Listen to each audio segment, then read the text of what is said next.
Okay, yeah, we are live. Welcome to episode 720 of the Black Brain Trust. This is the Sapio-Males Guide to the Galaxy. We're going to talk physical attraction, kind of an addendum to the last one, kind of not. Give it just a minute. Uh, Let me do this.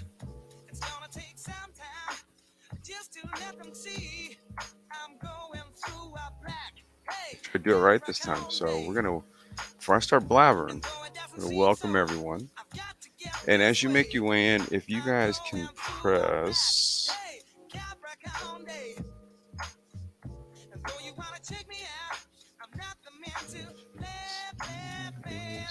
okay, all right, okay, and then what you guys do is press 704 if the sound is okay.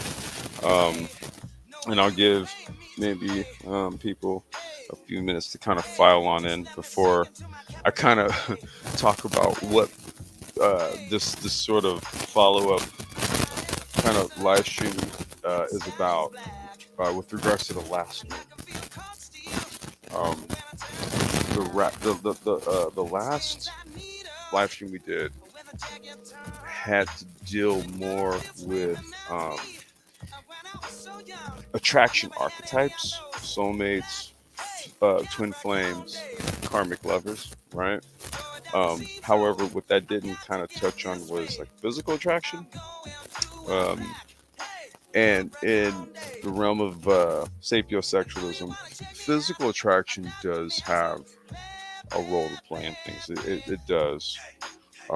However, it's not the primary factor, but we're going to talk about maybe like the virtues of it, right? Like kind of what for people who kind of really are drawn to more like the intelligent side of another person.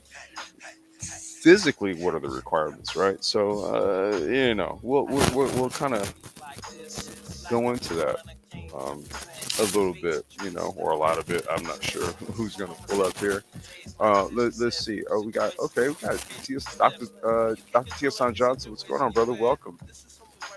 We got there's Toya. How you doing, lady? Welcome. Perhaps you would like to join in on this conversation. I don't know. Let me know. uh, yeah. Uh, so there is some other elements here, right? There's definitely other elements to attraction outside of simply just say uh, the intellect, so to speak, right? Um, I think what people are typically dealing with mostly is the other side of the equation, right? Where there's a lot of physical, right? um, a lot of physical attraction, however, very little mental. You know what I mean? So, but since we talk mental so much, we're going to talk physical tonight. Give me 1 second here.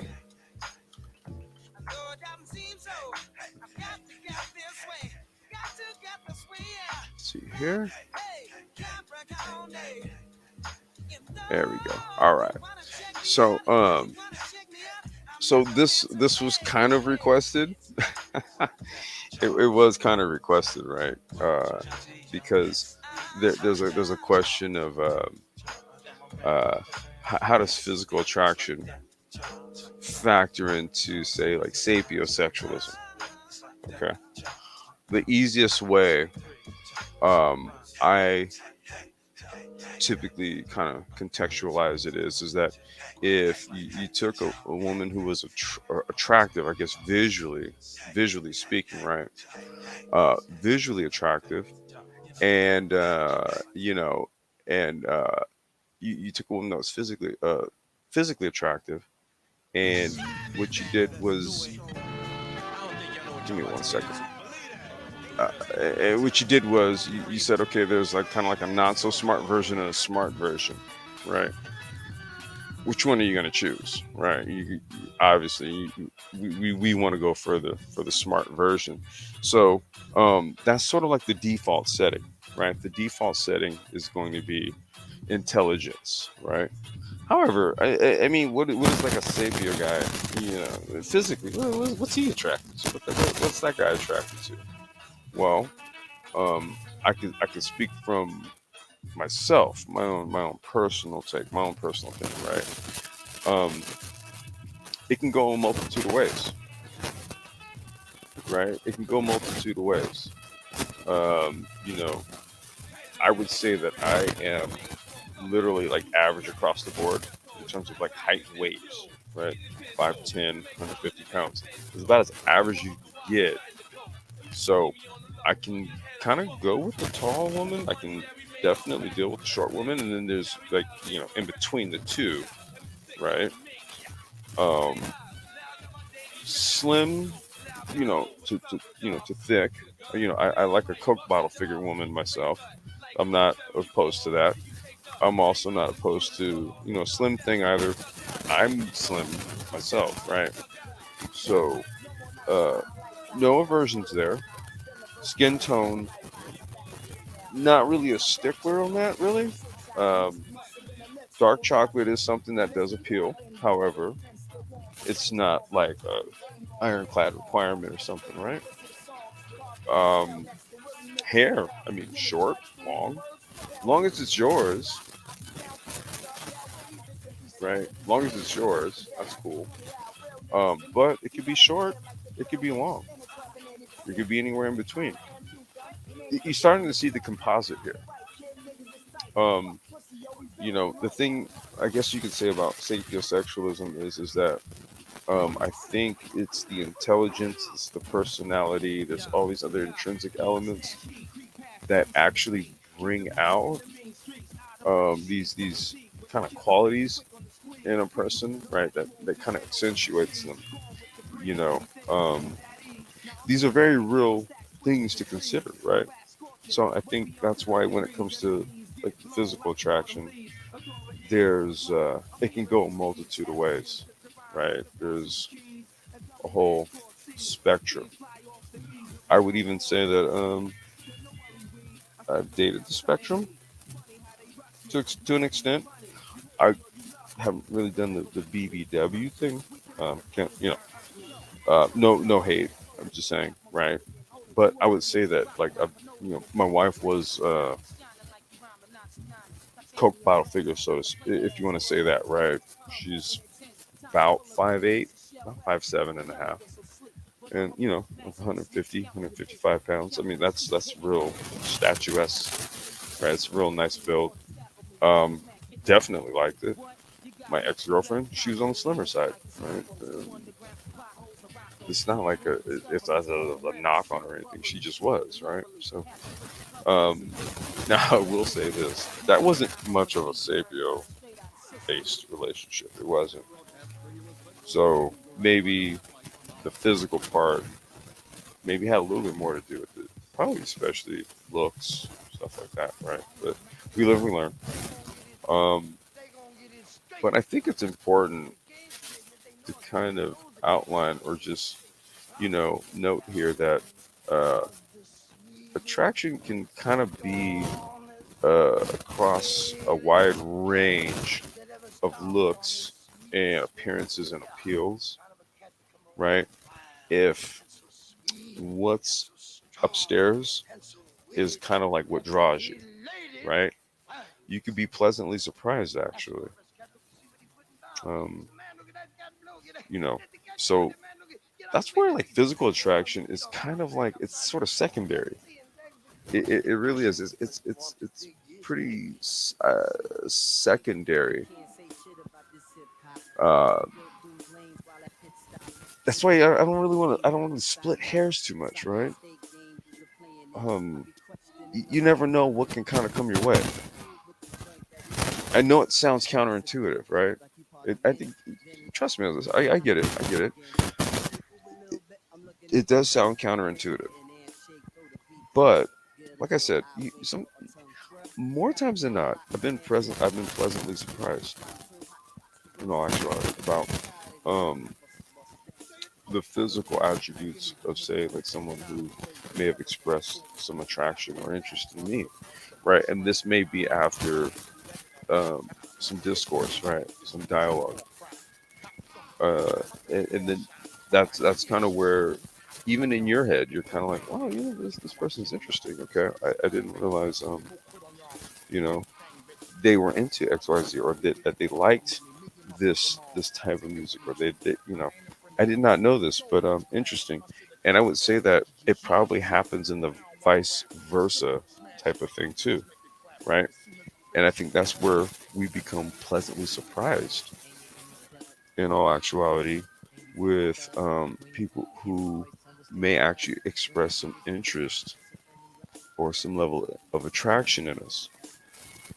You know, um, it's been my experience largely, and this is why, you know, not only myself but this channel.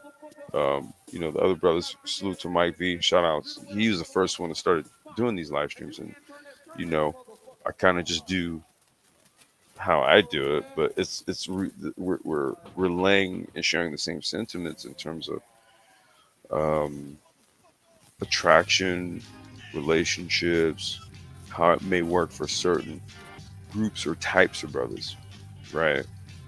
And this has definitely been the case for me, definitely. Um, shit, you want me to tell you the ways? Just look at how many goddamn live streams we've done on this, and there's plenty more. Trust me on this. Um, So yeah, let me take a looky Lou here in the chat. Let's see here. We got MOT in the house. What's going on? A lot of static. Is there a lot of static? These shields. You say you're enjoying the Jamiroquai. Haha. Nice. You caught that one. Yeah. Jay Dilla remix. Black Capricorn Day. That's a rare one. Don't sleep on B. Toya, stop it. Real life is not in cyberspace. Hey, lady. Welcome. Good evening. Um. So I'm trying to think. Was there some other things I was trying to put out here with regards to physical attraction, because it wasn't something that was touched on in this real life. We did that live stream there. That wasn't even anything that was even literally talked about or touched on, right? So it was totally left out of that conversation. So now it's become its own conversation piece. Um, but it's not as if I have, you know, some quotes or some shit, because I really tried to intellectualize this and I couldn't. I tried. Um, I think physical attraction is pretty straightforward, right? Um, it's you see somebody and then there's something about them. The dress could it could even include a scent, right? A cologne or perfume or something. It could that could be included in it. Um, but there's also that whole clothing, right? Fashion, even, right? There's that part to it. There's these other aspects, but it's based on visual. It's like what you see, right? It's not exactly the easiest thing to intellectualize, right? Or to do some sort of let me pull up some articles on this. It's bullshit. Um, trust me, I was kind of going through this in my head over maybe like the past hour and a half or so, trying to figure out how the fuck to make this interesting. Um, but I'm like, okay, what are you gonna do? Read articles about like what people find visually attractive? No, just talk about it. Okay, that's what the fuck you do, because this is pretty much that's all you can do. Um, you know, um, what is what, how do you can't intellectualize this? That's for the non-physical shit. But bottom line is, when people see somebody and they see them and they find them attractive, it is what it is. There's things to that. um, but it's based on an actual physical representation or a physical appearance.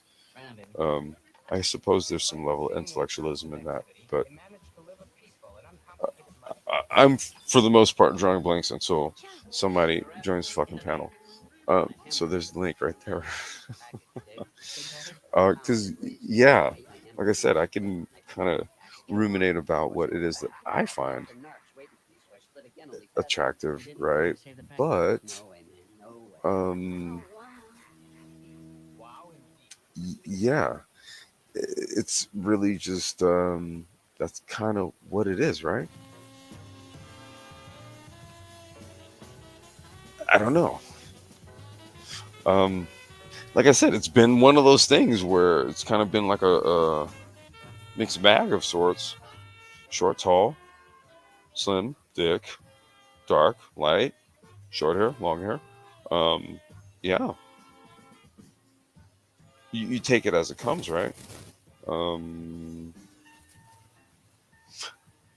okay, here's a question: you ever seen somebody physically? You were like, oh, interesting, and then you actually kind of like get to know that person, and you go, oh, so uninteresting. You ever had that happen? And then you completely lose whatever it was, right? I think that's an interesting thing to experience or note. When you actually look at somebody and you're attracted to them, and then after you actually talk to them, you're like, this person is vapid as all get out. And then it just literally dissipates. Okay. That's a real thing, also. Physical attraction. It's not always accurate, right? Um, you know, especially for men. That is definitely true. So many men make decisions on relationships and who to step to based on like a big butt and a smile. Shout out to Belle Biv DeVoe. And they never come to the realization that the girl is poison until it's too late. You know, so that's one of those instances where oftentimes men mostly well, no, no, let me not say men mostly. Women will also strike out on physical attraction too. You know what? It's probably equal. It's probably equal um, in terms of who strikes out on what based on purely just physical attraction. I don't know who strikes out more. I think both parties tend to fuck up oftentimes. This real life. Shout out to Belle Biv DeVoe. What's up, Complex? How you doing? Like that? You like what I did there? Yeah, I loved it. It's awesome. Pretty cool. All right, thank you. Uh, um, yeah, you know what? Um, I was asked to talk about this, so we're talking about it because I guess in the last live stream, we physical attraction was not mentioned. It wasn't mentioned literally at all in the slightest bit. Um, and I think it's an interesting topic. I wasn't really 100% sure. I was like, okay, I did really try to like come up with some way to intellectualize the shit, and then I just said, fuck it. You just gonna have to wing it, and you'll find your way. hmm So here we are, right? Um, so what's your take on this whole physical attraction thing? It's funny and really cool. I think that we did speak about at first. I think that's that it did not come up at all. Secondly, uh, yeah, I guess there's like a Hang on one second. Be right there. Sure, sure. She will be right back. She is getting a phone call. Um, but no, this literally did not come up on that live stream in terms of conversation. However, it did come up in a different conversation. So I was asked to talk about this. We're going to talk about it. Hmm Um, actually, I'm kind of more keen on say what real life is gonna say about this. I kind of rambled for about 20 minutes. It was a good, healthy ramble. Uh, but no, I think that's also maybe a good thing an angle we're gonna explore too, right? Like kind of where both men and women go wrong in terms of basing things solely on physical attraction, and that's not something that I thought about early, but maybe just kind of in rambling, that did kind of come about. Wait a minute, Toya. Hi. Hey, how are you? Good. How are you? Not too bad. Just rambling a bit here about physical attraction. Miss Real Life had to step away to take a quick phone call. Do you have something that you would like to add to this evening's conversation? I just think it's an interesting topic because I think men and women come at physical attraction in very different ways. Although I think we both feel that it is important, like obviously it's a factor, but I tend to think that women are much more stringent about what their types are versus men. Like even when you were just talking about the range that you might consider attractive, there is Yeah, so much that can go into that. And I feel like with women, we are so much more rigid about what is included in that range. And so it's interesting. just, yeah, I just think it's interesting. Exactly. I think it's an interesting topic to consider from both angles, but also like a little bit about what I think I heard you say, it not yielding the results that you were necessarily going for. Right. I think a lot of times we get caught up in a physical type or physical attraction, and then we worry about the other stuff later when it's kind of not, it's kind of counterintuitive, you know? Yeah, that's what I was saying. I was like, okay, I know this is gonna actually sound a bit counterintuitive, right? But that we find that um, people will definitely uh, find the physical types that they're looking for. They kind of don't have a problem with that. It's usually the personality clashing, right? Mm-hmm. And it is sort of like, okay, what if you find yourself physically going after, right, a certain type, but then at the same time you're never getting any good results. It, okay, is your physical type the problem, or is it that you're prioritizing your physical type? Yeah, I think that's That's what it the is. Okay, See? real life, you back? She back? Was that her? I thought it was. Yeah, I thought it was. Real life, you there? Can y'all hear me? Yeah. Okay, there you go. Hey, yep, I'm here. Can you hear me? Okay. Yeah, yeah. Go ahead. Go ahead. Yeah, Go I ahead. don't know what's going on.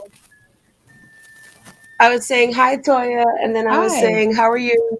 I Hey, didn't hear any of that. I'm fine. How are you? Yeah, we were like, wait, was that real life? Did she say doing, something? doing well. I don't Okay. know. I can't call it like technology in the world is somehow this shit is still gonna happen, but it's the latter because people who prioritize that are overlooking other things, and then I think also they miss the magic of the melding of somebody becoming physically attracted. What am I saying? So for as long as I can remember, I haven't had a type. If there was one physical attribute that I think there was in common in my mind was tall, right? But then if you look at two of the first crushes I ever had, they were like remarkably short. And it would be like their smile, they were so nice. Okay, so then it's nice that I like. And I think that's a big one though, because I hate when people say nice guys finish last and all this other things that they a really great character trait, being decent and nice. Like that is extremely important. And there have been several people who would not have fallen into what I would have said was someone that I found attractive on paper at first. but then they became the flyest thing in the world to me at the time when I was dating them. So in closing with that thought though, it is nice though to have a certain type of thing that you like and then have that fall into place. So the man that I'm with Hmm. now is like ridiculously tall and, extremely like all of the things check off physically, but that's not what bonded us. It's an extra bonus that I'm like, great, that I'm so glad that this is also in place. Hmm, that's interesting. I, I've actually always been, uh, in, well, surprised, intrigued. I'm trying to find some of the words. Uh, when um, I found that there was a female that was attracted to me, and usually it had to do with maybe a series of interactions before it became a thing that was known to me, right? And so, like, when it became known, I'd be like, "Damn, really? You? Interesting. Okay, I didn't know." Right? And that's kind of where it's always these types of things have always caught me off guard because it's always worked a little bit different. That's why I wasn't 100% sure how to talk about this, right? Because I would even say that, just based on my appearance, I'm not like the. Um, I mean, well, I'm not saying I'm ugly or anything. I don't think I'm ugly, and I've never been told I was ugly. Um, am I like the jock du jour type? Not particularly, no. Right. So that's where it's always kind of been like more of a pleasant surprise type of thing for me, right? But it works differently for everybody, I guess, in that regard. Now, in terms of physical attributes in females and stuff, there's what I like, but I never um, that was never the reason why I would actually try to approach a female or something, or try to get to know them because of like physically how they were put together. It was just like, okay, I can admire how one keeps their body up or keeps their body together, but that was never the reason why I would go. Whereas like I'd had homies, man, they just be like, damn, that ass is fat. And then it was just go holler. And I'm like, that's it? That's the reason why? You know? Um, I'm not gonna judge you. I think there should be more to why you want to go holler at her though. I mean, I suppose though, whatever the draw is, right? Maybe she is accepting offer letters to Caltech or something. I don't know. Yeah. Go ahead, you guys got it. No, that was funny. I think I think it's not necessarily about you being the jock du jour per se, as much as it is about understanding that attraction is relative. And so, like, I always say, like, I'm not gonna be everybody's cup of tea, but that's great because I don't want to be. Um, and I think it is more about like what real life was saying, as far as it being a bonus and an additive to something that is already great based on some real tangible things, versus trying to build a foundation off of this carnal desire you have for someone. I mean, I think physical attraction is literally just that, but it's really not something to base anything on. So, uh, And okay, okay. no, no, real life, go ahead. No, no, go ahead, complex. I was gonna say, so what is it then?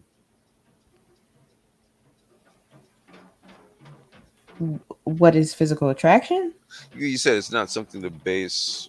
Um, what was that last part you said? Well, I just think that physical attraction is not the foundation or the basis to a good relationship. And so, to my earlier point about, like, let's say guys having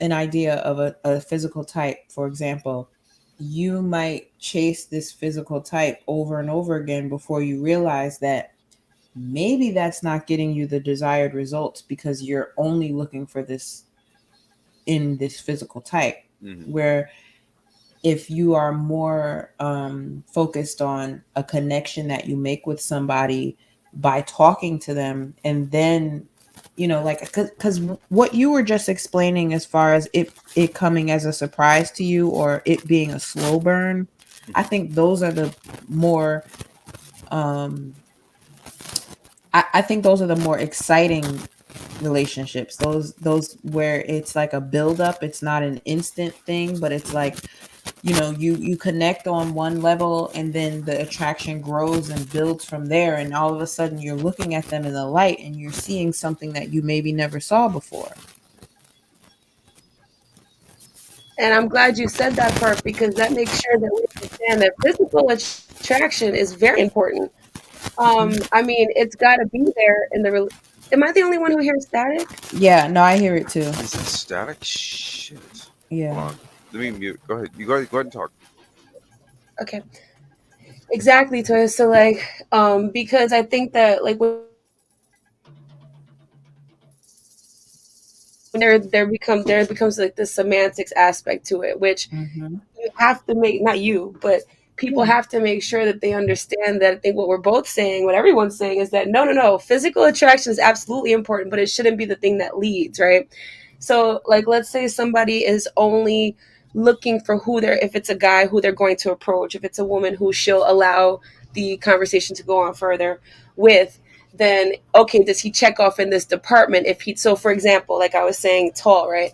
So does that mean that if a short guy came up to me, I'm like, I don't do short. You know what I mean? Like Yeah. that would be a person who has blinders on and is only looking for the physical part, and they're going to miss out on a lot of stuff because they have so much to learn. They're not going to be able, in the relationship, ideally any relationship between a man and a woman should enhance evolution and learning, not necessarily accelerating it, but certainly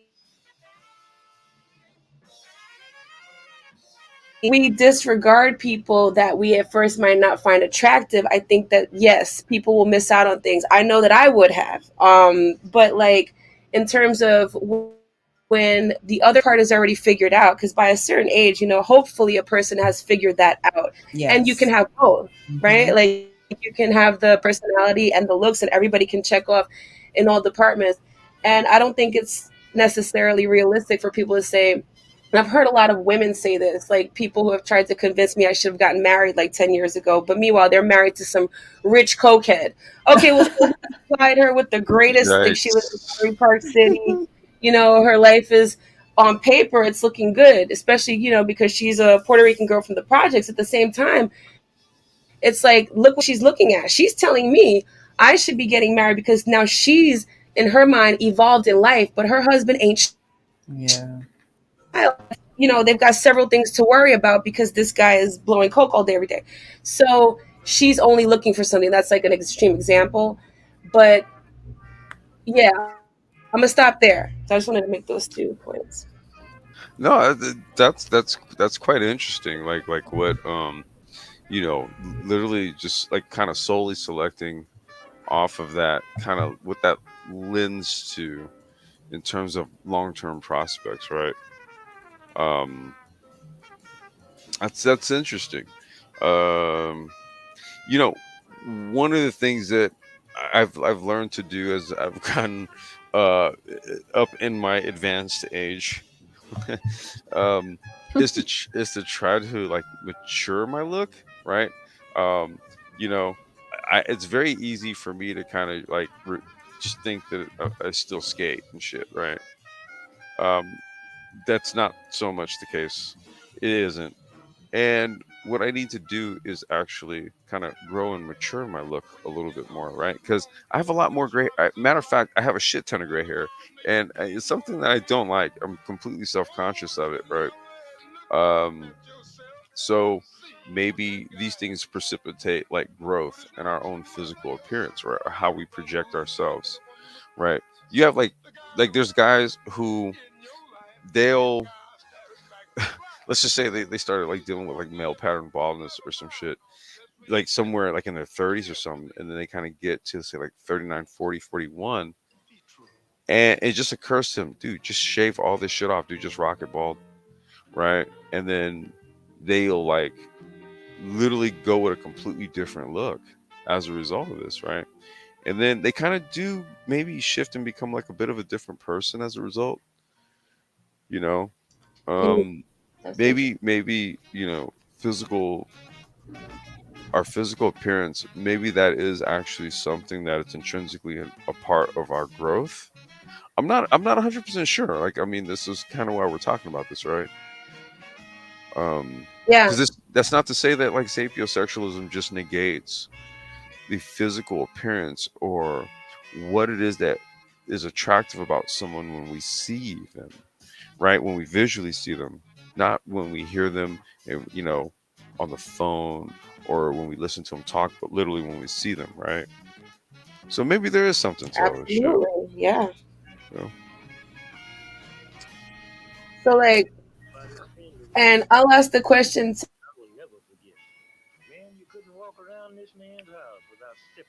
Wait, too. real life, you broke up there. Can you say that again, please? Sure, I got the washing machine going in the background. Is that what's doing it?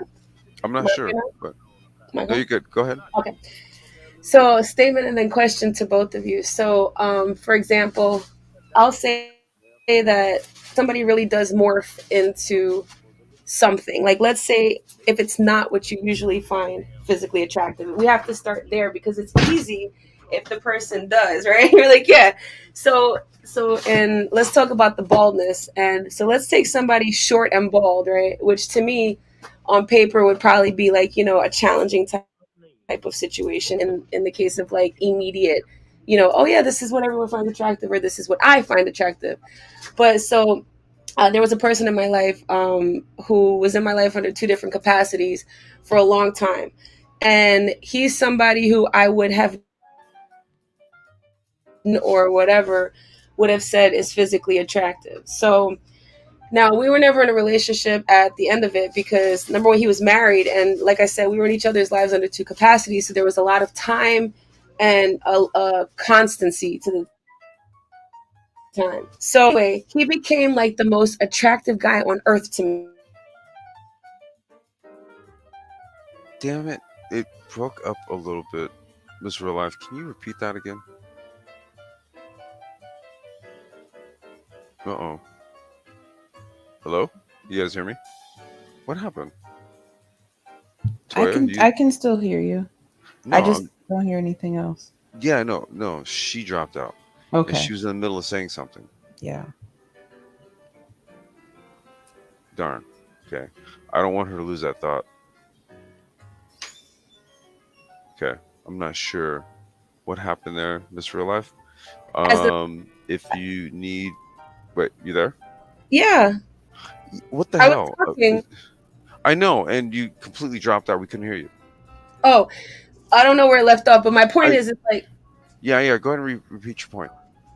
so it wasn't like I'd be walking down the street seeing people that looked like this person and be like, okay, they all look good, even though he was the apex of physically attractive at that point, also, because who thinks like that? Like, I mean, and of course, that might just be more of a guy thing. Like, I don't walk down the street and think, oh, he's hot, he's not. Like, that, you can't easily grab my attention like Swipe that. left, swipe right.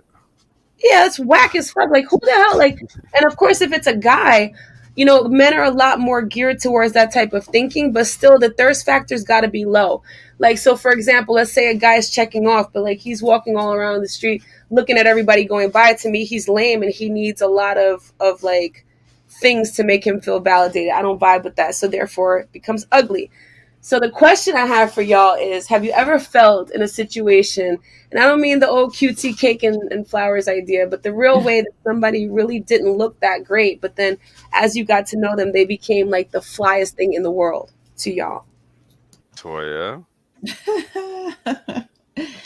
I would say not necessarily the flyest thing in the world, but certainly more endearing. Ah. Did you ever hope that not hope, but did you ever, like, honestly, ever wish that he looked differently? If he was, Yeah, I, wow, that's I did. deep. I Yeah, yeah, yeah. did. No, I want to hear this. Yikes. No, I'm this is being very honest. interesting. Yeah, yeah, yeah. Go ahead, Toya, go ahead.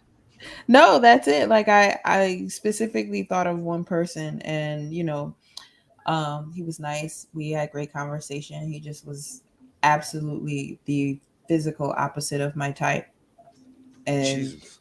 although he grew more and more endearing to me over time, I still couldn't get past the fact that he just wasn't my type physically. So it fizzled out. It never really went anywhere. But I did wish that he looked a little different, so that it could have.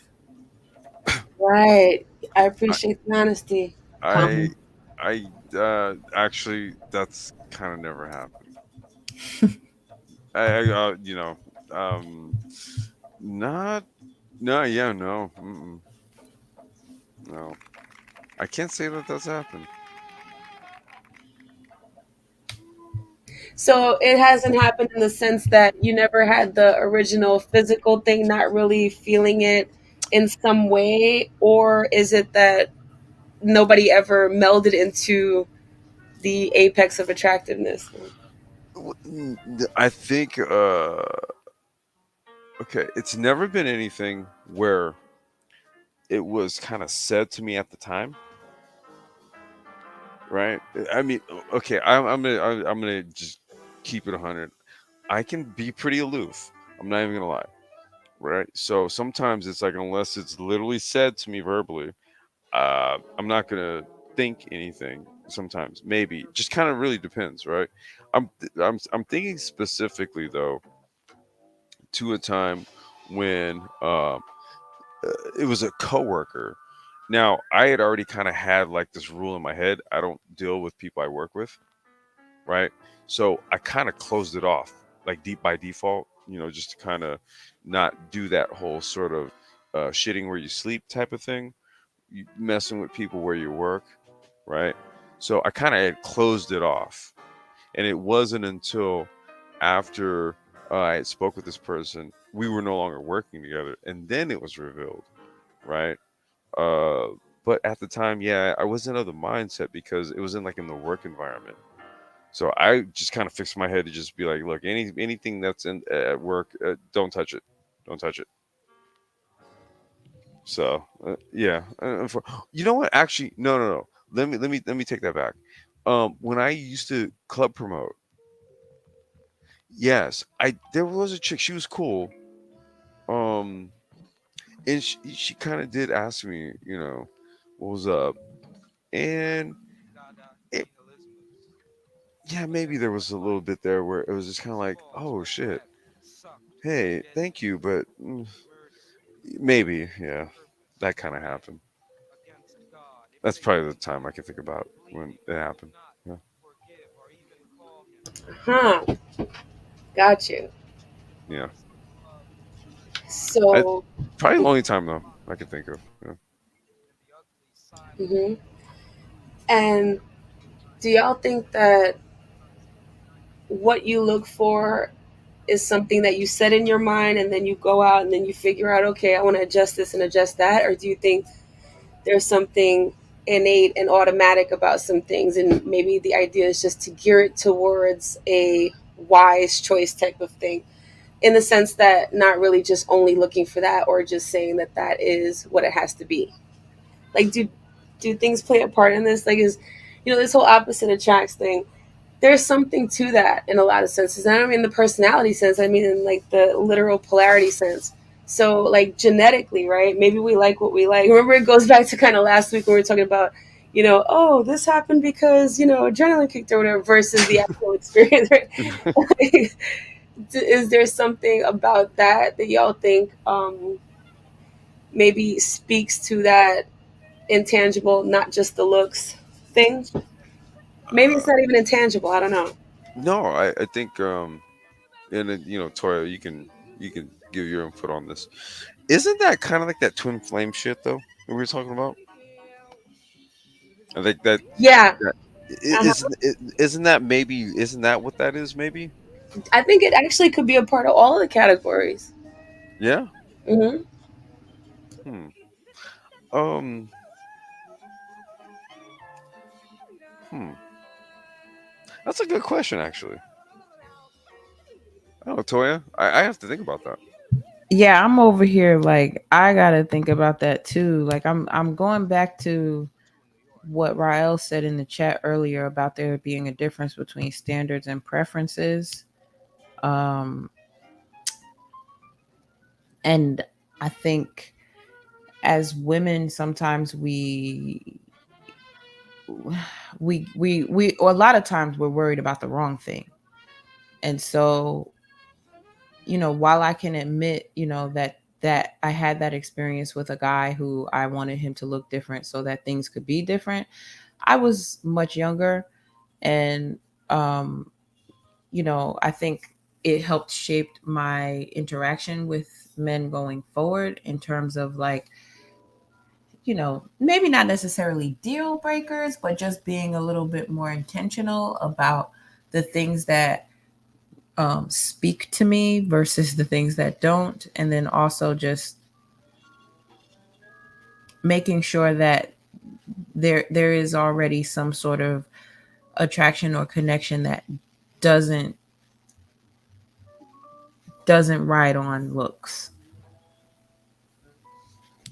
Hmm. So more of a conscious intention behind the whole thing. Yeah. Hmm. How do you strike that balance? I think it's in how you walk, honestly. I think it's because I think as someone who is self aware, you tend to attract another person who is also self aware. And then you recognize that in each other. Even from a physical attraction standpoint? Yeah. Cause I think that self awareness uh, speaks toward a desire for you to put your best foot forward. Hmm. Because there's things that we can control, right? We can control how heavy or thin we are. We can control how kempt our hair is. We can control, If we um, shaved or not. right? All of those things go into it. Right. No, this is very true, right? This is where I was kind of like, all right, there is a part where, when talking about physical attraction, like I said, sometimes like there's guys who they may be dealing with male pattern baldness or something, right? And then Hmm. just decide to just say, fuck it, I'm just gonna rock a bald cut going forward, and it fundamentally like changes their look, right? But change change is good,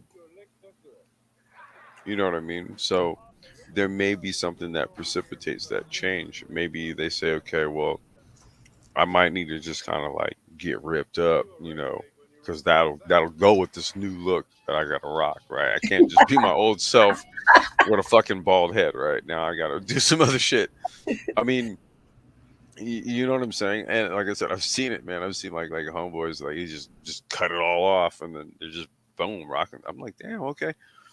And then they just kind of matriculate into that look. They mature into that look, and then they might start wearing different things and stuff like that, right?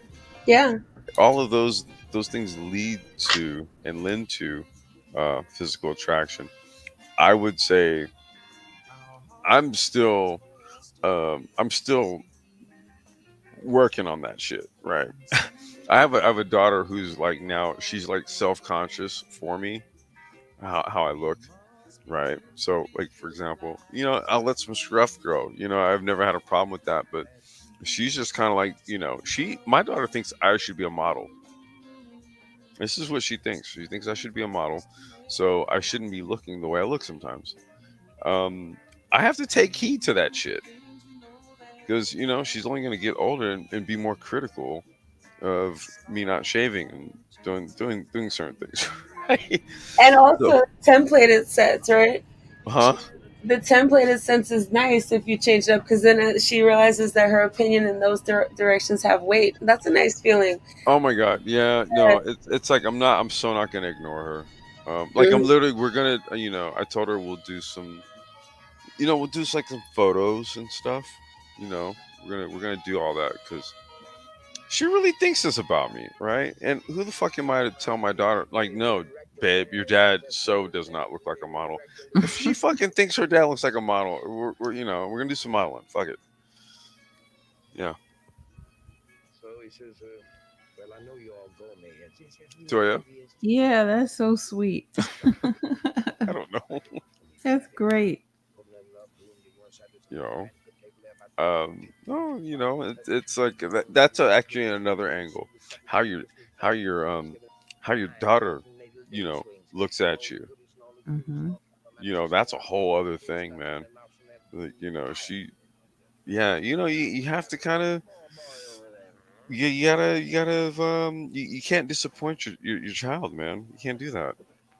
If they think they think the world of you, right? They think you're the greatest thing, Definitely. Absolutely. right? Like, okay, who the fuck are you to be like, babe, come on, you just no. Like, she's like, Dad, you need to be a model and everything, and I'm like, are you serious, babe? Yes. Okay, shit. Okay. Well, that's what you really think of your dad. Wow. Like that means something. It's like fuck. You know what I mean? She even looks at me as some level of imprint, right? Like like that's some shit. Um. So even from like that physical attraction stuff, man, like your children, they look up to you and stuff. That's a whole other Definitely. level. That's a whole other level of the shit, right?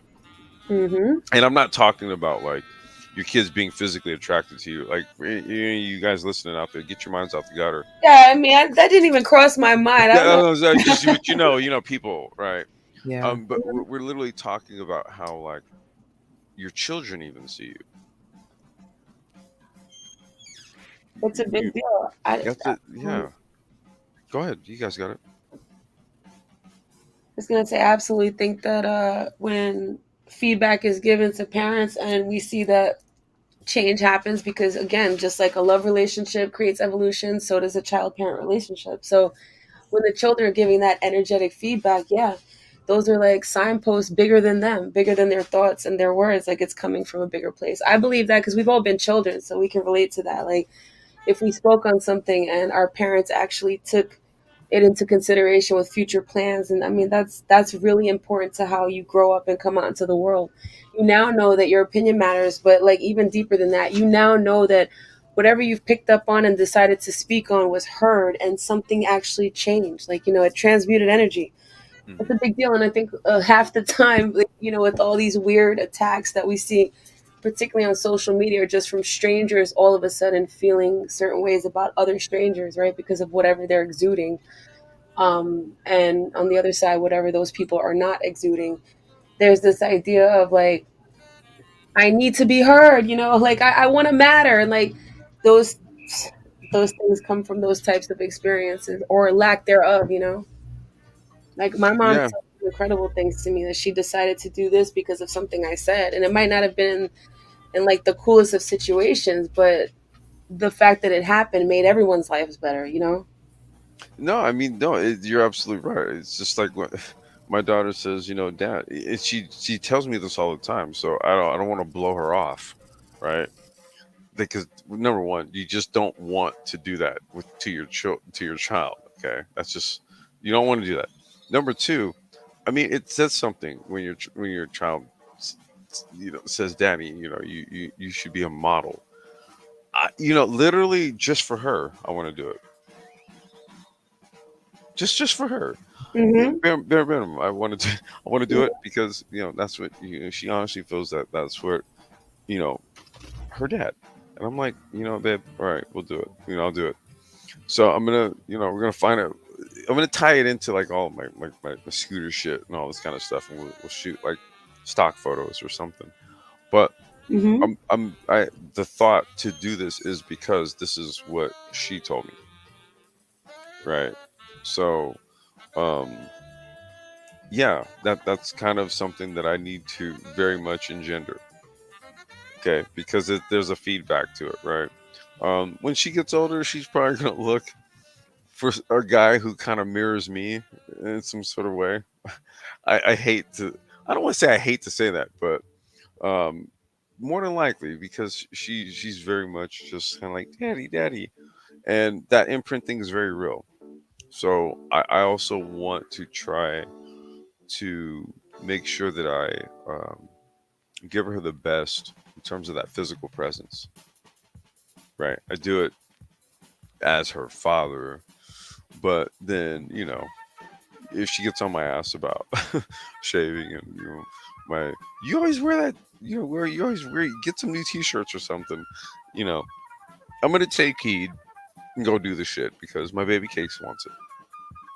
It's just one of those things, you know.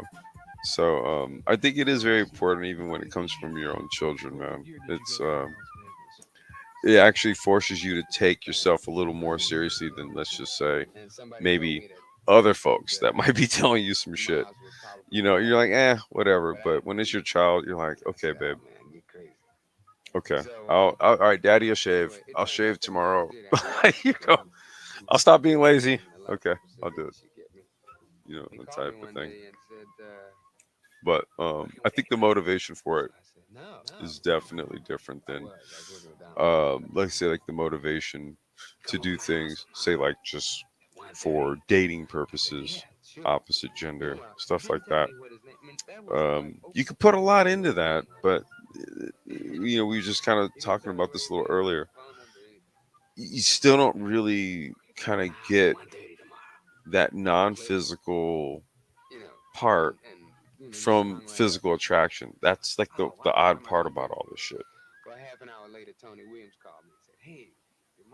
Toya, real life, anyone?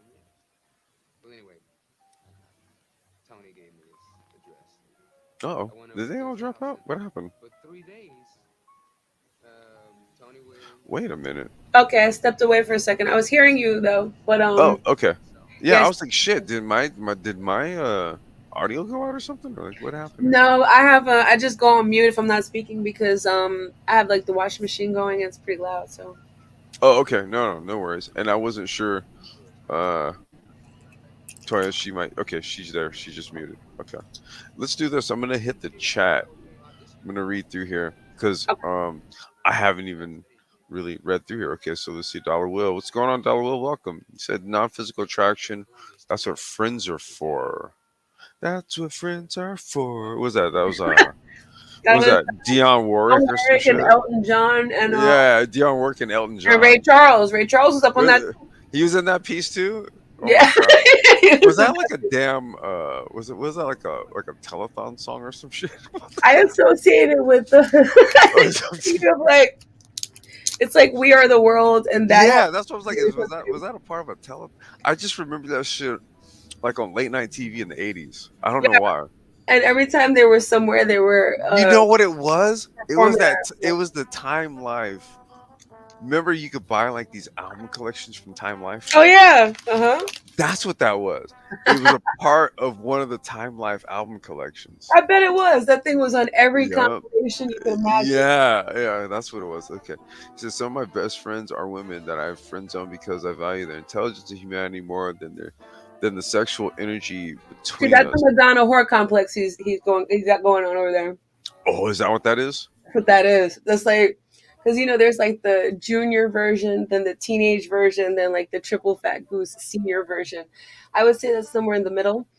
Because why would those be mutually exclusive? So let me instead Yeah. of stating that, let me just ask him that question. Whoever that was, you said. That's Dollar Will. Okay, hi Dollar Will. Yeah, why would they be mutually exclusive?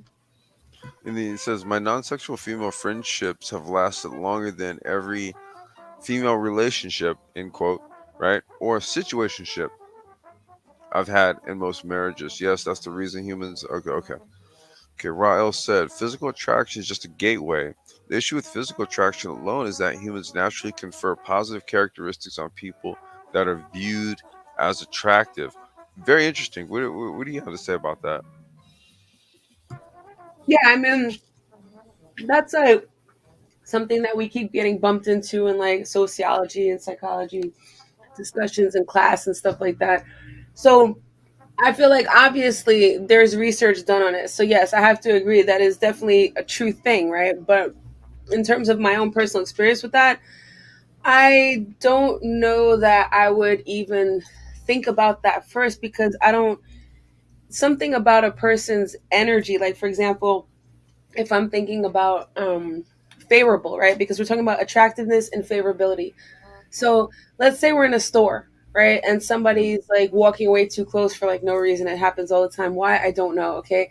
But let's say they look like somebody who is like their face is symmetrical, they don't look like so in that sense attractive. Not that I'm thinking they're attractive, but that maybe they check off as to not being like, a hobbit or something or whatever. And versus somebody who might be more physically unacceptable. Okay, we can all understand what I mean there, whatever that means for any persons, right? Or Mhm. what people are shoving down our throats to think. Both of those apply. I would say it depends on the situation. So favorability in the store would be if either one of those people are like doing something obnoxious, I'm really not going to feel it equally. Like I'm not really caring about what they look like. And if they do something really cool, I'm not going to say it's cooler because this person's face is Because symmetrical. You know because what his jawline is symmetrical or some shit. I mean? Right. Yeah. So I wouldn't have thought that what you just did was as cool as I think it is because of your jawline. right. Yeah. Kind right. of weird. All right. So, but I All get right. what he's saying though. I just like I heard somebody say something really ridiculous. So somebody I was Wait. listening. Hold on. Wait. Oh, you okay? You wait. Not in the chat. Just generally. You Oh heard no no somebody. yeah, just generally no. Okay. I don't mean to akin that to saying that anyone here said anything ridiculous. I wasn't reading the chat, but from what I heard you say, nobody said anything ridiculous at all. So let me Nope. just make that clear. But I heard something earlier on a YouTube live show, and somebody said something ridiculous. So they were talking about whatever. It really doesn't matter, okay? But the situation that there was a man and a woman speaking. So the woman brings up a scenario like if you're in the store, if a light skinned and a dark skinned person are in the store, like first of all, I'm like, who starts off with such a crazy premise to make any point, right? And so That's to that. me, That is kind of weird. yes. That. And she went on to say something very ridiculous. And what she was saying is that in a very ignorant way, she was saying that there's a social difference with people's attitude towards stealing depending on a person's skin complexion. Now, this may or may not be true in specific situations, right? Generally speaking, in this time frame, I think we've seen a lot of things change in terms of every loss prevention situation tells you that the people who steal the most are like elderly people. It's not a, Okay. a race thing. It's But wait. Let me just make sure I understand this correctly. okay. Okay. This person was saying that there's more of a tendency, I guess, what for someone to be more accepting of shoplifting depending on the shade of your skin. No, that they would think more likely that the person who is shoplifting, if somebody was shoplifting, she's saying that people, whoever, I guess the people who work at the store, like Babylon or whatever, would say, okay, it's more likely to be a dark skinned person versus a light skinned person. Now, there's obviously something wrong with somebody who would use this as a premise for anything, which is Yeah. the first point I made. But yes, that's what she was saying. Which means that all of the light skinned shoplifters get off. Getting away with murder. Jesus Christ. Right.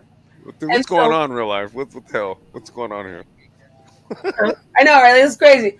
So, but the reason I'm bringing that up is because I think it's dangerous when we start to think about when we use these broad terms, then people start to think in their own social warped bubble, whatever they're dealing with, they start to project that. And then it can work the other way. Like a person can feel attacked for certain reasons when that might not be the reason that anyone's like kind of like just not wanting to be around them. It could be something totally different, like their obsession with thinking it's whatever. So if we only look at, okay, people like this, stop people like this because they deem it to be more socially whatever, safe, accepted, whatever, or people are more geared towards things because of physical. Anything physical like that is going to be beguiling. We can't use it as a foundation because number one, that means our antenna are cut off to so many other things, right? But Yep. then look how people buy this hype. For her to set the premise and ask that question or to actually make that statement is disturbing that people would say that because those are the people, in my opinion, who are thinking like that. Like, either because of the way they're coming across and they're blaming it on that, or they're thinking that about other people walking around thinking that. Both of those are equally off putting.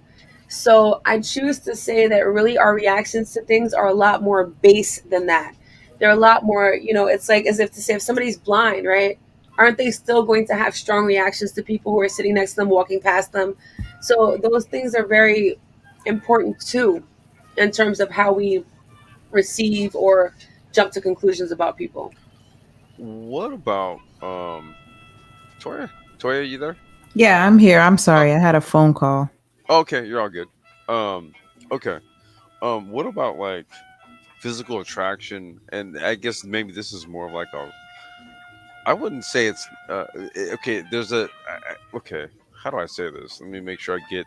Let me frame this correctly, because from men, and I'm gonna go there with regards to physical attraction as it relates to, say, like um characteristics that you want in your child. Wouldn't you say that that's also probably like, I don't know about for guys, but I know for women, hell yes. Right. Like they're like that is a thing, right? Like for I guess you could say for child rearing purposes, right? Right. We want I guess what we would deem as like the prime DNA samples, right? For that. Hmm. So I think physical attraction might have, well, might or in my view anyway, to a large extent, depending on the maturity of the woman, has literally everything to do with reproduction, right? Because I'll see, because I noticed that what women will do is they also have other criteria that they'll use to determine, say, like someone to be interested in. And let's just say if it's financial, like monetary stuff like that, right? Like that's a different set of criteria from this physical criteria as it relates to, say, like looking to have someone to sire a child with, right? They may actually split this shit. What's your take on that, like physical attraction, maybe say as it relates particularly to women, and them looking to actually maybe say source DNA material or seed, so to speak?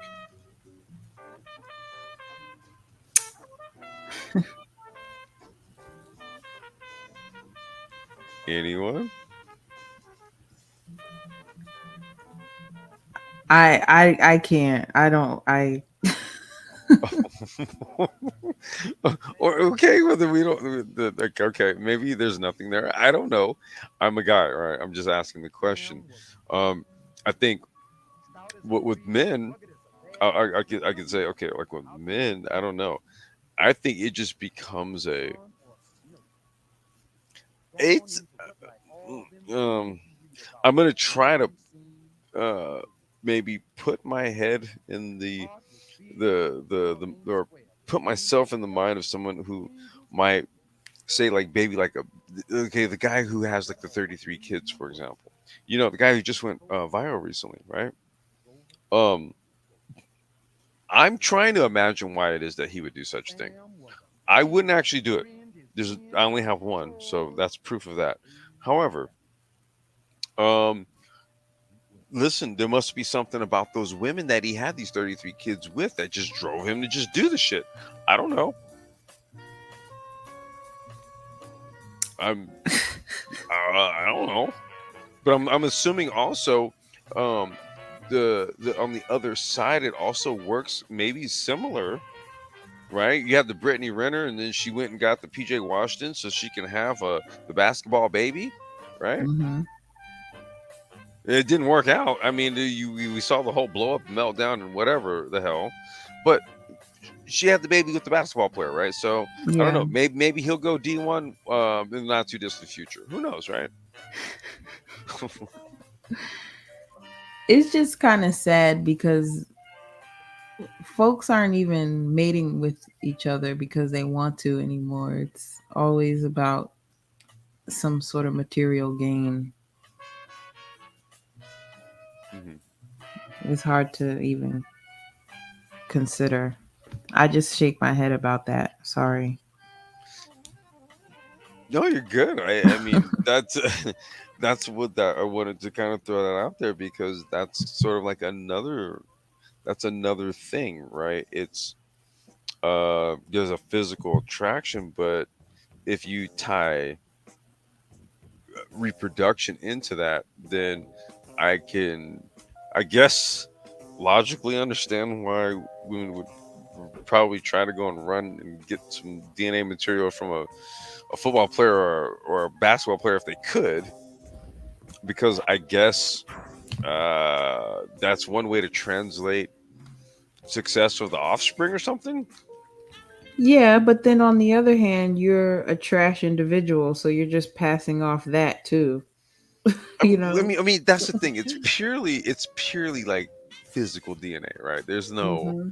There's no like, you know, his the child's you know, Magnus von something was like an inventor of some shit, right? Like, okay, that's never not the case. It's always literally like, yeah, you know, your dad, you know, was drafted in the X round, and he played this, and so now you're gonna be like, you know, the second coming of whoever, right? I don't know. It's an interesting way to choose a mate for reproduction, I suppose. I mean, as a guy, you know, I've never thought like, okay, you know, you need to go get this female soccer player. As a guy, you know, you don't really think that, you know, yeah, you need to go get a female athlete to go have a kid with, right? But Works. you know that that's happening. That people do that. No, they do. They do actually. Yes, Yeah. that's what I'm saying. It's kind of like it's interesting when it comes to physical attraction, like what the thought behind it is. Sometimes it can be very carnal, right? Just oh, that ass though. But sometimes also it literally is like we're trying to create the next super athlete or some shit, right?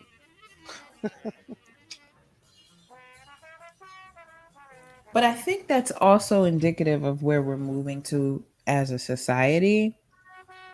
Um, Wait a minute, hold on 1 second. We have somebody in the background. Clark S.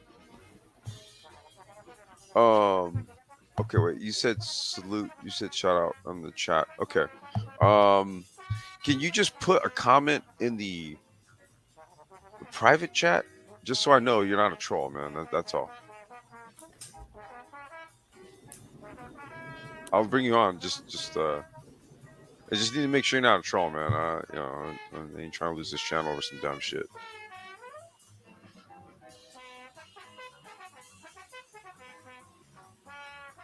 Okay, hold on 1 second. Okay, all right. Oh shit, I didn't mean to do that. There you go. Hey, Clark, you there? Hey, hey, what's going on, Complex?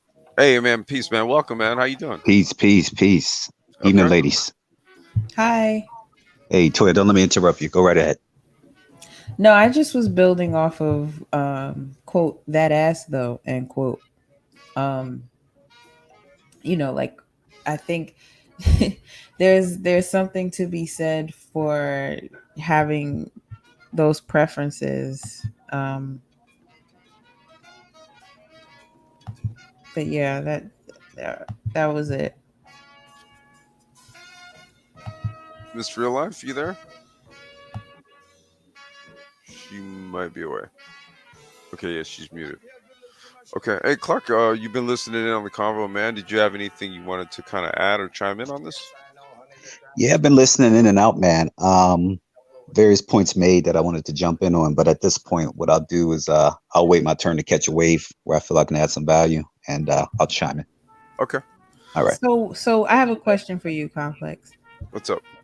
So do you see that the way things are going in society are pointing towards um because what I was going into before was basically like it's not even about a preference anymore as much as it's like designer it's bespoke, it's tailor made, you know, like everything is going to be really down to the nose, literally, how you want someone to look.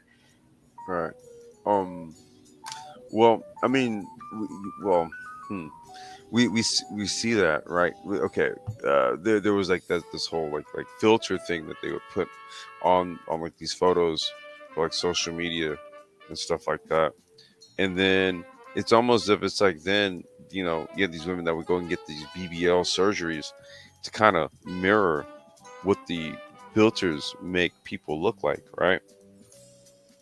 And that's very strange. It's a very dangerous place to be in as a human, where you really are trying to like change and alter and contour yourself to look like something other than what occurs in nature, right? I think we've kind of like entered a dangerous space where we will literally like go to these lengths where you're gonna entrust a surgeon and a goddamn knife to make you look the way you feel as though you should look, right? That's a very dangerous place to be as a society. So I would say that for especially for somebody like myself, I have a pretty good feel for someone who's living in a fair state of delusion. And so when we've really kind of negated our own natural born features and we've really tried to abandon it for something to give us a different feel of ourselves, whether it's whether it's all the makeup, whether it's like the hair, the eyelashes, the whatever, or take it a few steps further, the actual surgeries. I think that I think as a society we've entered into a dangerous place if we're that driven, um, just to match a look that literally is a figment of our imagination. Exactly. Let me ask this: do you think this is a progression towards something, or do you all think this is just a passing trend? No, we've progressed towards this, and technology has largely been the facilitator of it. Kind of started with just innocently enough, just social media networks and stuff like that. Nothing too big. You post a picture and you like it, right? But then it became way more pervasive, right? Where then, because look, there was a time when a quote unquote IG model did not exist. Okay. Um, it then became a thing. And then there was sort of like this whole sort of culture that came as a result of that, right? And then and then the IG model then became an actual archetype, right? And then that IG model has sort of like a look and it has a whole thing. And then I'm saying women will literally go then and pay money to have surgeries done to look like an IG model. Something that did not exist a scant, I don't know, 10 years ago. So I would say that we've devolved quickly into this right here where literally people will body hack based on how they think they should be looking in social media. This is very dangerous. Yeah. It's extremely dangerous. I was speaking to somebody from South Korea a couple weeks ago, and he was telling me about his weekend. And he said that he and his girlfriend went to some really beautiful park place with the animals and stuff in South Korea, and that he took some pictures. And part of her birthday present, in addition to jewelry, which we discussed the gift or whatever, he said he was going to give her some pictures from the trip, but he hadn't finished editing yet. But he called it beautifying. So I was like, "What do you mean?" And he was like, just take. And his English is very limited, but he was like, just taking away imperfections and things like that, and just making her look more beautiful. I was like, "Do you think she will like it?" He said, "Yes." So I was like, "You don't think that she'll feel that you want her to look more like that?" And he said that only a beautiful person would ask that question. And I found that to be very interesting. And I said, but don't you feel that if you make a change to it, you're saying that you want it to be different, or you think that she would want it to be different? And it just kind of, like, he got it, but he's pretty much just like, why wouldn't you do it if you have the opportunity to? And that was very bizarre to me.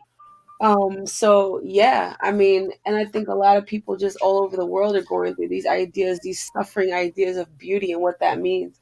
And then there's like these endemic type wars against people that don't really exist, but only because of these ridiculous standards that completely make a chasm between relationships between people, because everyone else is thinking that everyone else feels that way and is buying it. And I just don't think that's true, because when you talk to a lot of people, we all say how ridiculous the Instagram so-called exaggerated filtered look is. You know, you've got grown women walking around with dog ears on them, and that's cute for kids and all and that, but duck lips and you know what I'm saying? Like, what's going on? And that's obviously just one aspect of it, but it is very telling, because it's all, to me, it's all around just that ridiculous. um what about beauty and imperfection? Whatever happened with that? Now, listen. As soon as I say that, I'm gonna open a fucking can of worms, right? Because then all of a sudden it's just gonna be like, you know, God damn it, I'm doing this to myself now. Okay, I say beauty and imperfection, and that does not then say, okay, so you could be like obese and still be beautiful or something like that. I'm That's not what I'm saying. Is that we all have imperfections, even the people that are looked at as quote unquote beautiful, right? Unless you're just literally perfectly symmetrical, something is slightly off, whether it's an earlobe or um, one eyebrow sits slightly lower than the other, something, right? I've Mhm. always kind of been partial to a chick that has a slight overbite. Now, don't take that in any sort of sexual connotation. It's just been like a thing. I don't know. It's kind of been cute when chick has a little overbite or freckles even. Okay, I love freckles. Um, I don't know. I wouldn't say that these are perfections. Maybe people would view these as imperfections, but these are things that also kind of stand out. They Mhm. can be a form of a beautifier, right? Mhm. Or am I off? No, yeah, that's true, but yes, and there's a certain, everyone has something that they've gone through, or some things that when they're younger and they're still maturing in the sense of loving self for real, like really Mhm. understanding what that means. We all go through things where we say, yeah, this would be so much cooler if this was different. And I think some of us, especially women, because the standards are so ridiculously specific in terms of what people think is the overall attractive. This is how people form fetishes. This is another conversation, but there's really no one's unfamiliar to that feeling of self-consciousness about something, even self-loathing about something. And I think there's a strong sense of accomplishment. I don't think, I know that there's a strong sense of accomplishment and really settled in this life here when you choose to not take the option to change it in any way, but simply, and if you want to change it, it would be in a mental way. Like, let's say you come to terms with something and now suddenly this is not something that even looks the same anymore. You know, there is the idea of being able to transmute aspects of your body. But Mhm. even on a plane where people aren't doing that, there's a sense of real sense of accomplishment and a feeling of strength when you love it and you didn't change it, especially in this world where so many people are just changing things that they could easily change in such an easier, less invasive way. Like, people are cutting chunks out of themselves and adding, they can just like It's exercise in certain ways and not do Yeah. It's like, it is it really that fucking serious? right. Or are we that goddamn touched, right? To where we really do think, uh, okay, if I don't do this, okay, you know what? Let me take that back. I, Look, when women get cut up to do the BBL shit and all that, I, they may or may not be doing it to try to attract men or some shit. They Okay, as a guy, I'm like, okay, if you didn't do it for that, then I'm really worried about why you went and did it. I mean, most women will say that guys have been the gate. Most straight women would say that that guys have been the gateway to truly understanding how you are seen through the eyes of the best type of love, like in the sense of how you should feel about self, especially as a younger person, because that's when you really like it's surprising. Of course, after time you accept it and then only expect that. And I think most women have the experience of that with guys. So I don't think they're going around thinking he wants this to be changed or guys want this to be changed. I don't think that's ever really the issue. I think women just want to really feel pretty. And feeling pretty doesn't really have, for people who would do that, I think it would have something to do with them having to get some sort of acceptance or something from what they feel like who they think is pretty would also agree with them being pretty. Hmm. You know, um, with men, it's pretty straightforward, right? Now, I hear that like guys going to get like this fucking ab surgery or some shit. Like that's crazy if they do it, right? Because as a guy, I think it's relatively easy for a dude to kind of transform his body if he really wants to. I think maybe women, from my outside observation, might have a little bit more of a challenge dealing with that kind of stuff. But I know with men, if they just really wanted to do some shit, they can just stick to it. They can do it, and they'll see some gains in some months, right? That's But anybody. huh? That's anybody, right? I was gonna say, I'm not gonna, you know, presume that I know how easy it is for say like some women to kind of go through that, like that sort of like that fitness or weight loss journey, whatever they want to call it, right? I know with guys, Mhm. it really is. Just as a guy, I can kind of relate. I could just say, this is what it is. If you want to change some shit, 30 days, you start doing this, you're gonna start seeing Yeah, some shit, that's right? totally how it is And for I think it's like that for women too, it right? is. Yes. But I think women will they have more of a tendency, and they will opt to do more of the body hacking surgery type stuff. Guys, some will do it, other, most guys will just go ahead and just decide to fucking hit the gym. But then you have the guys who will go and do that as well. And I still think that that is just a very bizarre kind of thing to do, right? When you could do like what you just suggested, just kind of commit to changing, and your body will change. It'll follow. Yeah. You know, And also with self love, like if you show a plant love, it'll grow in a different way than a plant that one's not paying attention to. There have been several demonstrations of this. I can tell you that firsthand. I got Absolutely. I got a bunch of plants in the back. There's the ones that I didn't pay any attention to. They're dead right now. Right. So You know, people feel that way about like their own body parts, their own hair textures, their own facial features. Like, I mean, and then, the decay continues. So that the opposite would be true also. The sense of strength and accomplishment that one feels saying, I didn't change that. And even when I decided to not change it and love that, look how much more beautiful that all became. right? That's real. No, it is. It is. And and it's funny. Because I honestly, I gotta be real with you.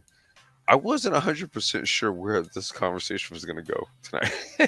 Because, physical attraction, that sounds like a very, um, I mean, yeah, hell, even I was sitting, I was saying earlier when I first started this live stream, I was like, earlier I was trying to like intellectualize this shit. Like, okay, how do you intellectualize like physical attraction, right? It's pretty straightforward, right? TNA, or, rip muscles and whatever. Okay, it is very Ripped basic. muscles. What'd you say? I What? was just about to get ripped muscles. Go ahead. Yeah, I'm rip listening. muscles, muscles. But I think when we really deep dive into this, right, there's a lot to this actually. There's a lot to this physical attraction thing.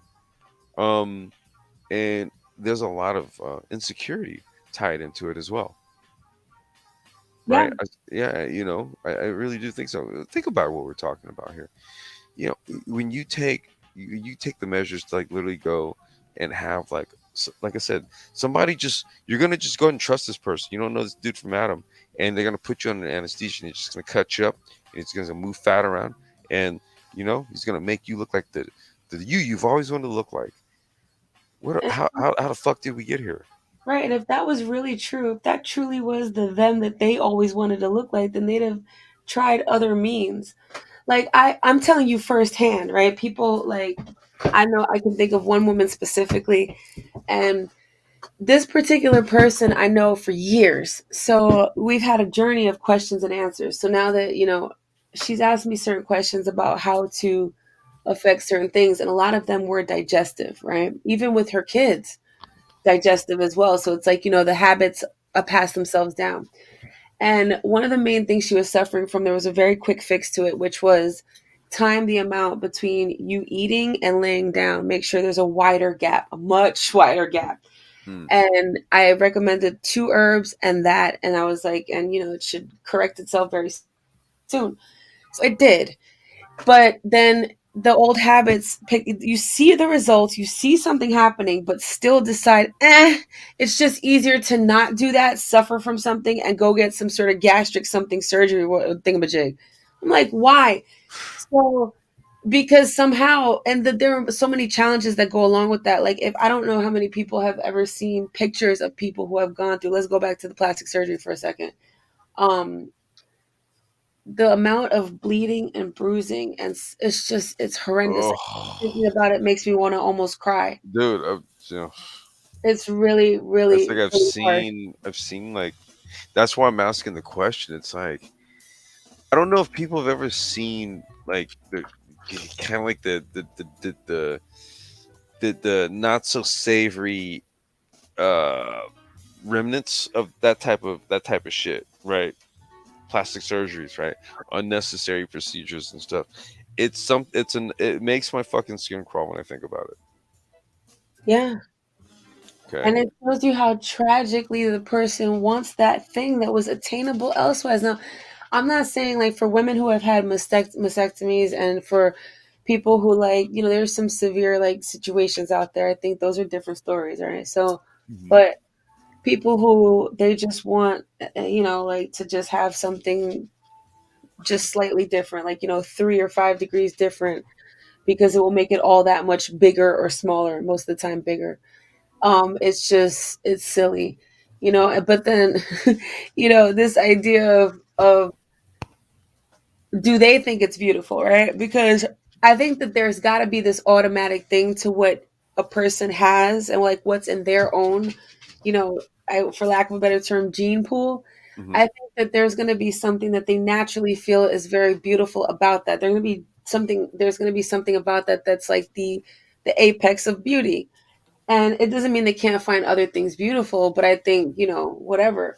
And so I don't, if that's so disliked, right? Because all the people are some sort of representation of that. To change that and to not just look at that and say, this is who I am. This was what was breathed into me, and that's got to be perfect, right? No matter how, whatever it is.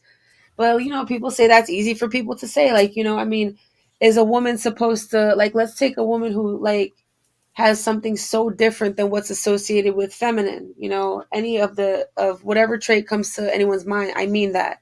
And she doesn't have those. It's going to be a whole different existence. It's not going to be as easy for a person like that to just, they're going to have to find acceptance in a different way. Do I feel like the journey is always going to be attainable? Of course, like to have the outcome be self-love, of course, right? Hmm. But do I think it might be a little bit more difficult in terms of what they have to face with expectations of beauty and determinations of beauty? Yeah. Yeah. But, again, the opposite sex relationship applies here. A guy will always, it's always beautiful poetry how that works, that the thing that a person is self-conscious about, a lot of times that'll be the thing that draws in, and like people will say it all the time. Right. I love this, I love that. And you're like, oh my gosh, that's the thing I was always worried about. Like, what? Are you crazy? Like, it happens like that all the time. So shouldn't that be, like you said, if they're not doing it for that reason, they're doing it for something else, that's very disturbing. So let me ask you, why do you think, I agree, but why do you think it's more disturbing if they're not doing it for the reasons of wanting to make sure they appeal to the opposite sex? Okay. I don't. Okay. See, I guess here's the issue. It's hard to determine if that's what they're actually doing because see, as a member of the opposite sex, for the life of me, I'm not into all this crazy body hacking shit that women are doing. This is where the question comes up, right? Because I'm wondering, like, are they doing this for the opposite sex? Because I would say that most guys, most men would say that uh, you can get to a point where visually it does not look natural. Let's just say, right? And then at that point, you'll get the guys that just say, okay, I don't care, and then you got the other guys that say, I'm good, and the guys that typically say, I'm good. There's a every man has their threshold, so to speak. Now, I'm a sapio guy. Me personally, I kind of need to know how your brain's ticking. Okay, so if there's physically things that I can't even I can't quite put them together while you're doing it, then more than likely, already in your head, I can already tell, no, because there's some things that she's kind of doing on the surface level that really just kind of bear some sort of explanation because it's not really making a whole lot of sense, right? And then if I have to have the conversation with you, right, I would prefer not to. So I think there's that levels of physical attraction or what it is that some men are going to be accepting of versus others, right? There's that part. But I think women oftentimes they'll I don't know because they all okay.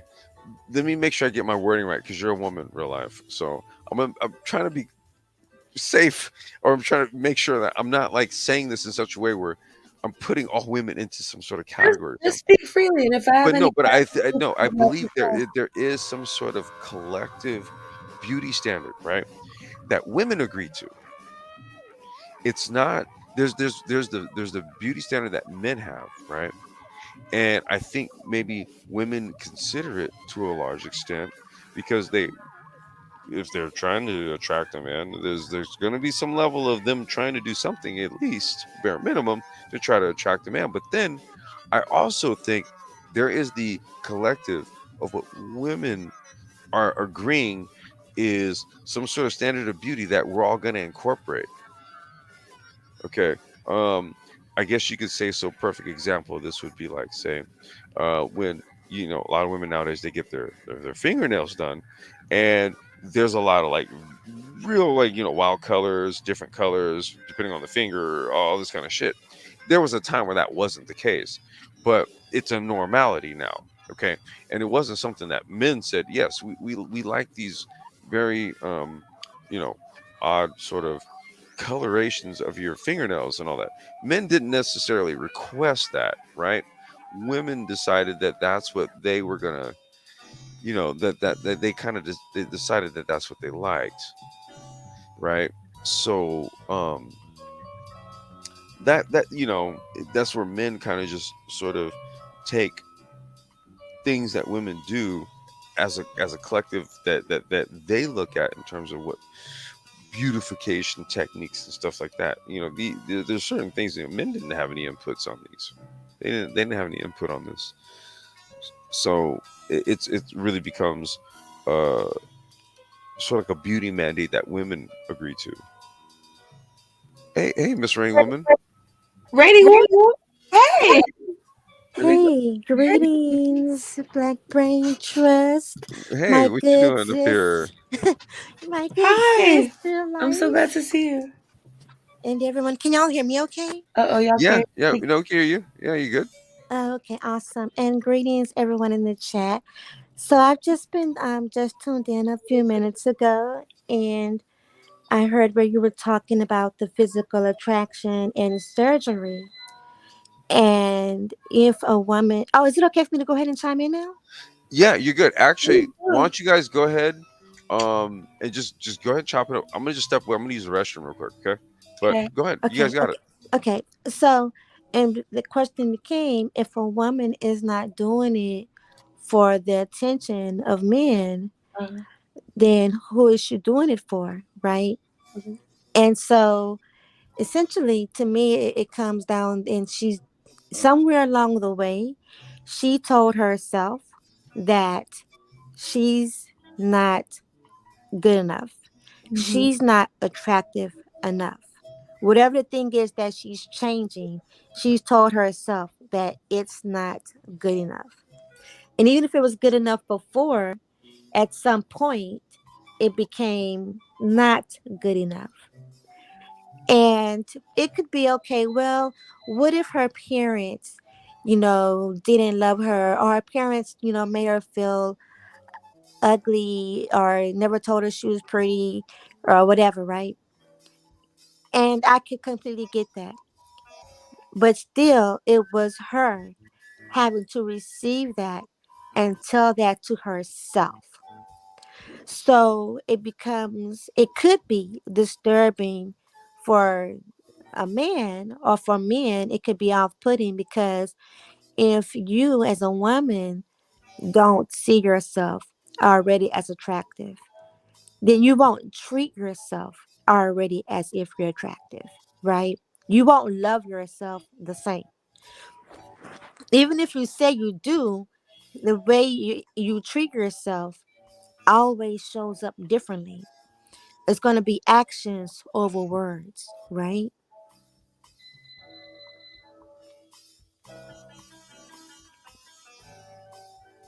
Oh, that's a question. It was. I heard most of what you said. There, the last part went out too. What was the very last part? The question part. Oh, oh, that is going to be actions over words. Even if she says that she does love herself, it's going to be hard for others to believe that, because of the way that she treats herself and treated herself before the surgery. Absolutely. And you can clearly see that, because most times you can clearly see that people who choose to do surgery for aesthetics alone oftentimes act a lot differently than they did before. Right. And a lot of it, people would say immediately thinking, "Oh, it's a confidence." That might be like some sense of it, maybe because change something they wanted. But there's that other part, which is the horror, and like people don't talk about that part. They have therapy groups for people who have gone through reconstructive surgery about wanting their old body back and feeling like they rejected themselves, like so. But you can't, once a person gets it, they can't reverse it. Like they might be able to reverse it appearance wise, but still the invasive thing has already been done, and now twice, just to go back to the original thing. That's gotta like really hurt too. So Mm-hmm. it would be to just love what it is and to grow to whatever that means, right? Which a lot of it's going to be getting rid of other people's standards, which is always going to be a good thing. Like, Exactly. you know? So I do feel for that mentality, especially because, like I was saying before, I don't know if you caught this part, but there was a part where I was saying, like, we've all kind of gone through things where there are things we may have wanted to change and even maybe hated. And the beauty is in the evolution of not feeling that way. And at first, it might just Mm-hmm. it might just be like you won't feel this way, but then when you really feel it like deep, that feels so good, and it's got to Right. feel better than like going to some random person and drawing, like they mark up the body with markers. And I'm not shaming women who have gone through. I'm just saying that's got to be traumatic. Like there's got to be an extreme level of post trauma going on there, because like they're standing there, and not only do have they already judged themselves for years before they walk through that door, but then now here's some random person coming in and in 2 minutes is starting with some pen saying, yeah, well, this can be changed, this can be changed. And they're not going to realize that's because that person's only perspective is that that's what they're there to do, pick up the mark. Exactly. They're just saying, yep, see, I knew it. Exactly. And if I'm not mistaken, oftentimes prior to the surgery, when they are pulling out the pen and saying what they can do here and do there are other images that they are comparing these things too, right? Yep. Like you can go and I believe like look through a book and be like, okay, like I like these boobs, or Oh my I god. like this waistline or whatever, right? And so essentially what you're saying is that that image is the image to yourself that you deem better. That image is the image. And even let's say society has pushed that image, right? Which is terrible because through time, society has changed its standard of beauty rapidly and abruptly many, Absolutely. many times. Mm-hmm. Yeah, I Right? mean, I've literally seen it like overnight, like um, all of a sudden it was just like sexy for women to have tattoos, and I've always just looked at like women that had like sleeves and all that kind of stuff, um, all at their necks, right? Like tattoos, like on the damn fingers, right, on their knuckles, and I would just be like, when did you guys become like, you know, motorcycle gang members? Right. Mm-hmm. Mm-hmm. Shit, like no, seriously, it's just like, um, I what was I supposed to like wake up the same day you decided to get all that shit, and then I was supposed to be like, yeah, sexy. Was that supposed to happen? Exactly. But then too, and then here's the thing, right? Too, is that men and women are attracted to different things. And when you really begin to like someone, sometimes we can like someone without even realizing the thing that we like about them was even there. Because it became like present to us and more aware to us as we got to know them. And then it became that thing like, oh my God, that is so adorable. But Mm-hmm. you wouldn't know that it was adorable if they changed it. Yep. Well, okay, that's what I'm saying. Okay, I've never seen anybody change from freckles. Change Right, what? freckles. Oh my God. And I think, oh my goodness. And I think freckles can be so It's adorable. a thing. It's a thing. I'm just. I don't know. It's a thing for me. A chick with freckles. I just go. I double take. I do. Right. It just. I don't Hmm. know. That's. I'm not. I don't think like I said like our.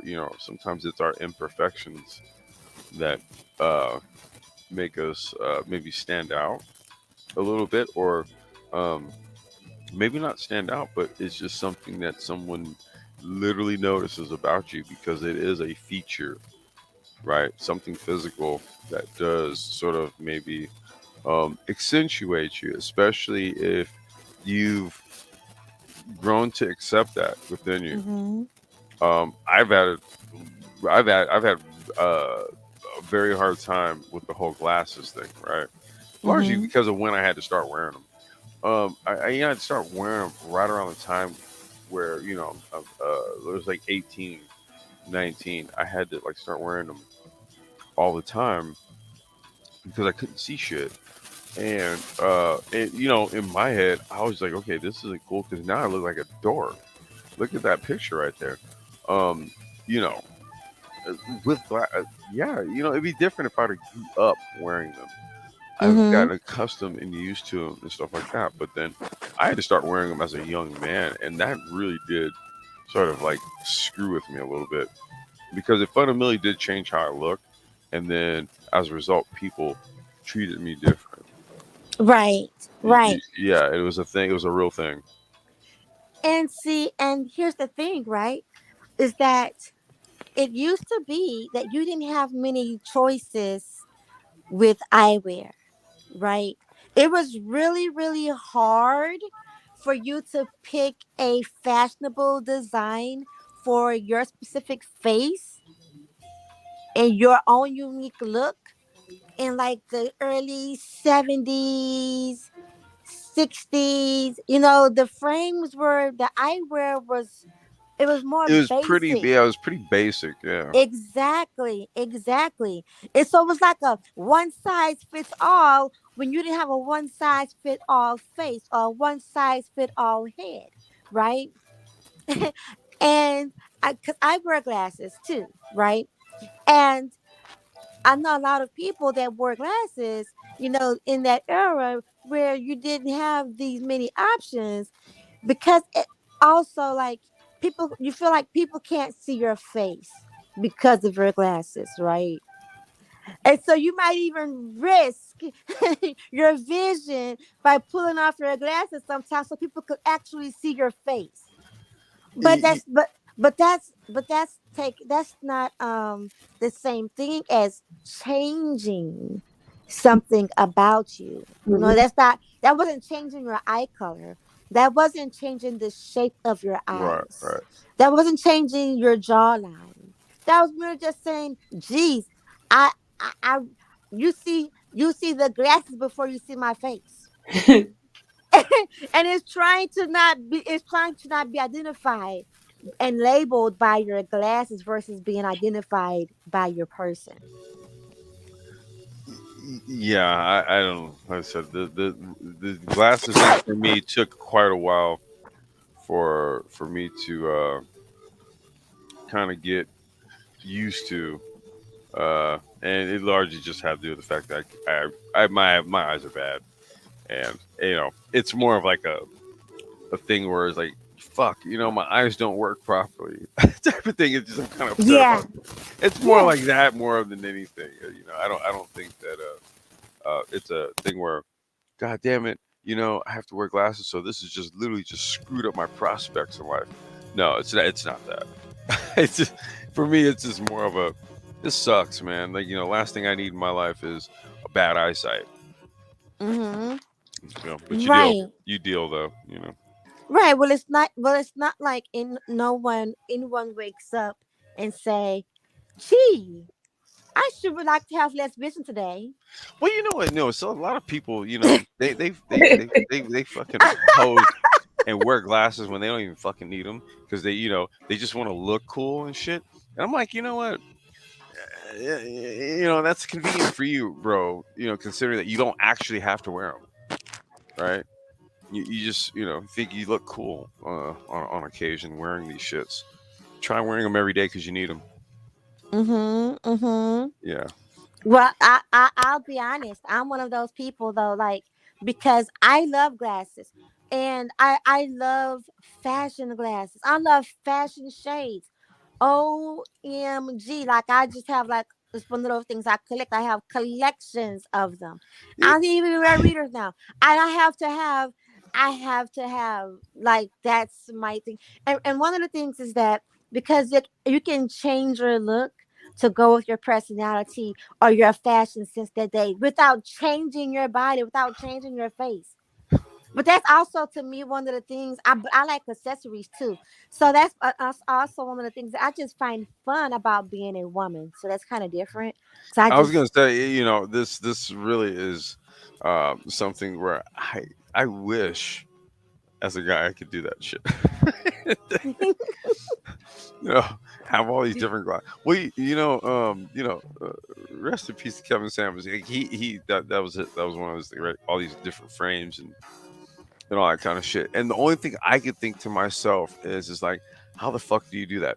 Because every time you put a different pair, they're gonna feel different, and then your eyes are gonna look different, or the vision's gonna look a little bit different because the frames they might be the same prescription, but they fit different. So I just I yeah, my eyesight is so shitty that even just bouncing from different frame to different frame, if I did that, I would wake up every day, I would change the frames, and then I'd have to probably spend maybe about an hour or two letting my eyes adjust, only to wake up tomorrow, do it again, and then have to do the same shit.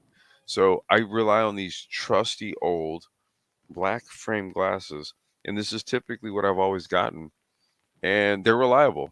mhm. Mhm. That's your so now we're getting into that being your comfort zone. Is that what we're calling that? Yes, that's exactly what it is. It's your comfort zone. Okay. Well, I, I didn't realize my propensity to just go with black frame glasses was analogous to um, my unwillingness to step outside of what is comfortable. Do you mean like I should like get different color frames or something? I mean, if you like, here's the thing. Here's the thing. It's not like it's not like it's going to be totally life altering and life damaging if you don't. If you're a, it's like No, it's not going to be it's all a matter, it's all a matter of preference. Now listen, now check this out, right? Someone else could totally be like, try it out, right? Try it out, try out a different frame, and be like, you know what? Maybe the first day, second day, it's all right, it's all right. Kind of go back, to the other frame because it's comfortable again, their comfort zone. But it's all right. And then, all of a sudden, after wearing the other pairs for a little while, be like, try it on, like a different shirt, but and start feeling like a different level of confidence because they see something different, right? They just see something different, and then all of a sudden they're like, oh man, wow, I had no idea that just changing a frame Mm-hmm. periodically, could make this much of a difference in my confidence. And and that's not saying that you have low confidence, but that could just be a shift. No, I'm no. You have a point here. I think And I've then to the okay. point where to the point where you be like, oh, we can't tell him nothing now.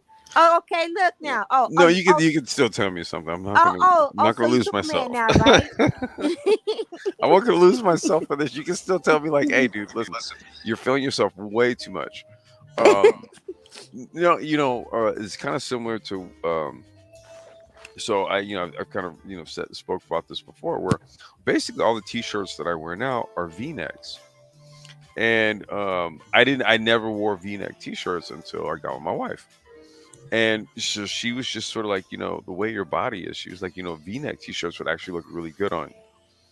And I said, okay, well, you give me some V-neck t-shirts. Like, what the hell, right? And then I started wearing them, and I would like go out, and I shit you not, I got different looks and views and what have you, by simply wearing a V-neck t-shirt. And for those of you guys who don't know, a V-neck just kind of exposes a little more of your chest. It kind of just points downward, right? There's like a little. It's not much of a difference from a regular t-shirt. It's just like the cut. It's a little bit different, but it's a small difference, and boy, what a difference it makes. So, just even I've even experienced that just from something like slight, a V-neck t-shirt. You know, Mm-hmm. that was something that I never thought, but like I said, even today, it's just I don't know. I don't know if it's the taco meat, a little bit of the taco meat that comes up out of there. I'm not sure. I have chest hair a little bit. I have chest hair, so I don't know if that's what it is. I'm not. I don't know, but it's a thing. You're absolutely right. Yeah, yeah. So, and now you know that there's also that option of having surgery to correct your vision, right? Ugh, And ugh, but now here's the thing, right? Here, so we're going back to the physical attraction, right? So if someone says, well, I want to have this surgery because they just want to feel more attractive. Again, they've it's them already telling themselves that they're not good enough right. with their correct vision. They're just not good enough. And what I want to say is you are good enough. And if you choose to go have surgery to correct your vision so that you don't have to wear glasses all the times, all the time, or so that you can change things up or whatever, whatever that is, Hmm. you're still enough. Well, let me see. Miss Real Life, she said, okay, she's having some tech issues. She said she fell off. No, you're all good, love. Good night. I appreciate you for coming Good on night, by, sis. and chopping it up with us. Because we're coming up on 2 hours here. Um, um, wait. I'm sorry. I didn't want to. I want you to complete your thought, Miss Running Woman. You know what? I think that was perfect. To top it, to end it right there. No matter what, you are enough. Listen, like I said, we did that the last one. We did the last live stream, and that was on, it was attraction, but not. We didn't talk about the physical stuff, right? We talked about the different types of, say, like soul ties, if you will, right? Mhm. Like Mhm. there's like the soulmates and then the twin flames and the karmic lovers, right? But these are the different types of, like, you could say non-physical attraction. And then, with this one, it was like, okay, physical attraction. What would that what does that look like in terms of people who are looking more at the intelligence in another person, right? There is very much a very real physical attraction uh aspect at play, right? Mhm. It's not prioritized, say, over the non-physical attributes, but it is present nonetheless. Mhm. Um, and so that was why we did this one, because it was actually requested. It was requested that it be talked about, and I was initially, I didn't think I would be able to kind of, not me personally, right? But just I didn't know what I would have to say about it, right? But it actually ended up really being a cool conversation here because we went into different aspects of it. You know, Dollar Bill made a comment that I would like to read out loud. sure, yeah. So he said, "If a man likes a woman, she truly has no equal in his eyes." And then he said, "Other women will catch his attention, though. A man cannot ever be totally possessed. That doesn't stop women from trying, though." And then he says, before that, he said, "Men like many things about women. Surgery is not required. No one woman can be everything we like about every woman we've desired." And I want to say the same applies for men in Hmm. regards to women, right? You, so I often have this conversation. We were not all meant to look alike. We were not meant to be the same height, the same size, the same shape, have the same shaped face, the same type of hair, the same eye color, the same eyelash length. It wasn't intended to be that way. But can you take what you were born with? Can you take your natural self? Be completely okay with it. And can you make your natural self your canvas? Hmm. Isn't that what we're supposed to do? It's what I love doing. I mean, listen, I've stated it. I stated it earlier. I'll say it again. I am who I am. Okay, I'm 5'10", 150 pounds. Nothing's gonna change about that. I've been that since I was like 22, 23. It hasn't really changed. And it's probably more than likely not going to, right? So what I've had to do was, I don't want to say like learn to accept. If anything, I've had to learn to accept wearing these goddamn glasses. Like I said, that's been the one thorn in my side, if anything. But at this point, it's just become a utility. I need them to see, right? Mm-hmm. I'll Mm-hmm. consider what you were telling me. Getting, frames, and you may look different, and it may work just like how the V-neck T-shirts work for me, right? Mm-hmm. So maybe it's a change in perspective for myself, right? Yes. Because I always thought that that was like the one thing that I just really just thought was like an annoyance was my glasses. I mean, it didn't really matter if I was like a slim dude and all that. Okay, I'm fine with that. But these damn glasses, oh my god! Like it doesn't matter what day you call me and ask me, hey Ulysses, how do you feel about your glasses today? I'm gonna tell you I hate them. Right? Mhm. So, maybe I should switch the mindset and embrace it, embrace them, right? Maybe they become a feature that might be attractive. I don't know. Maybe it's in my head.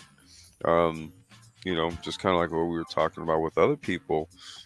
Um, Things that they feel as though they may feel like, oh well, I need to improve this, I need to change this or whatever. But in all actuality, in all reality, it may actually be something that someone actually values in them.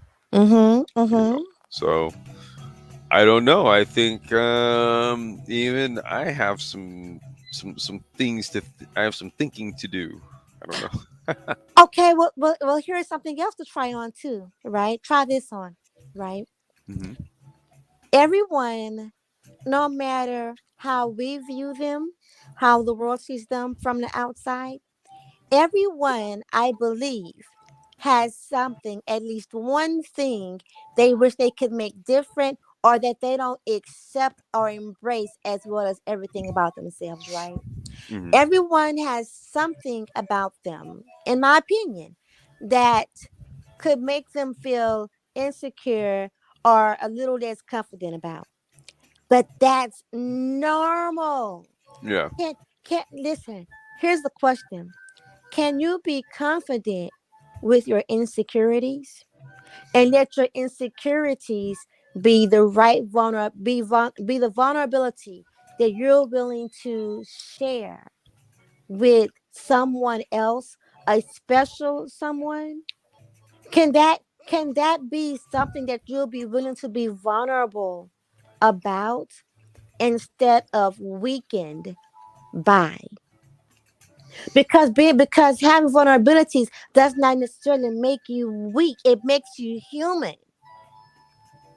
No, And it does. as grown-ups, what do we say to children when about themselves and about accepting themselves and who they are? If they see grown-ups who make it to their 20s, 30s, 40s, 50s, never ever accepting and embracing themselves. Well, I think they're seeing that. I think they're actually seeing it now. They're seeing it in social media. They're kind of seeing it play out in terms of like how this we were talking about it earlier. This whole sort of IG model look, right? Seems like Mhm. there's a lot of emulation of this look, right? And even now, like these body hacking and face hacking surgeries, largely is to permanently mirror what the filters on Instagram and stuff like that do. So we're talking about how technology is sort of terraforming how we see ourselves. I'm over here bitching about glasses, right? Um, so I'm trying to keep it all in perspective. And I would say that, at this point, given I'll be 45 this year, it's like, okay, dude, just accept that you wear these goddamn things, okay? And maybe take Raining Woman's recommendations here and try some different frames, and maybe you'll feel different about it. Like, who knows? But I know even with myself, I shit on the fact that I have to wear glasses, but I don't know. I would even say that I probably have to throw myself in that boat of people who maybe should think differently about the things that they perceive to be like their shortcomings, Mhm. or the things that they're insecure about. Mhm. Yeah. Well, did you have any last words, or would you want to any uh any final thoughts, or Okay, so I'm gonna share this, right? yeah? So when I have a gap in my teeth, right? Mm-hmm. Now try this on. I have a gap in my teeth and I wear glasses. And I started wearing glasses also as a child, right? Mm-hmm. And I was when I was growing up, I was one of very few people in my circle that had a gap in their teeth. And so when I was in the military, I actually went to the dentist and I asked them about changing the gap, about closing the gap, right? Mm-hmm. And the dentist wouldn't do it. And I was like he literally like he was like your gap in your tooth like it's unique. He said I'll do it like if you really want me to do it. He said I will do it, but I'm not gonna do it right now. I'm not gonna do it like the first time because you're asking me about it right now. He said he said your gap in your teeth like it makes you unique. He said you otherwise like you have perfect teeth. There is nothing wrong with your teeth, right? Mm-hmm. So then I went to another dentist, and this other dentist talked to me about Africa and about how there are other Africans. And but mind you, this is a white dentist, right? But he was like saying how there are sometimes the gap in your teeth could be something tribal, right? Mm-hmm. And he didn't want. He also did not want to fix the gap in my teeth. Now, mind you, it wasn't that I felt I never grew up where my parents or anyone made me feel like I was less than because of the gap in my teeth. No, right? Mm-hmm. It just to me, I just recognized that it was different from others around me. So I felt like something was wrong, but nothing was wrong.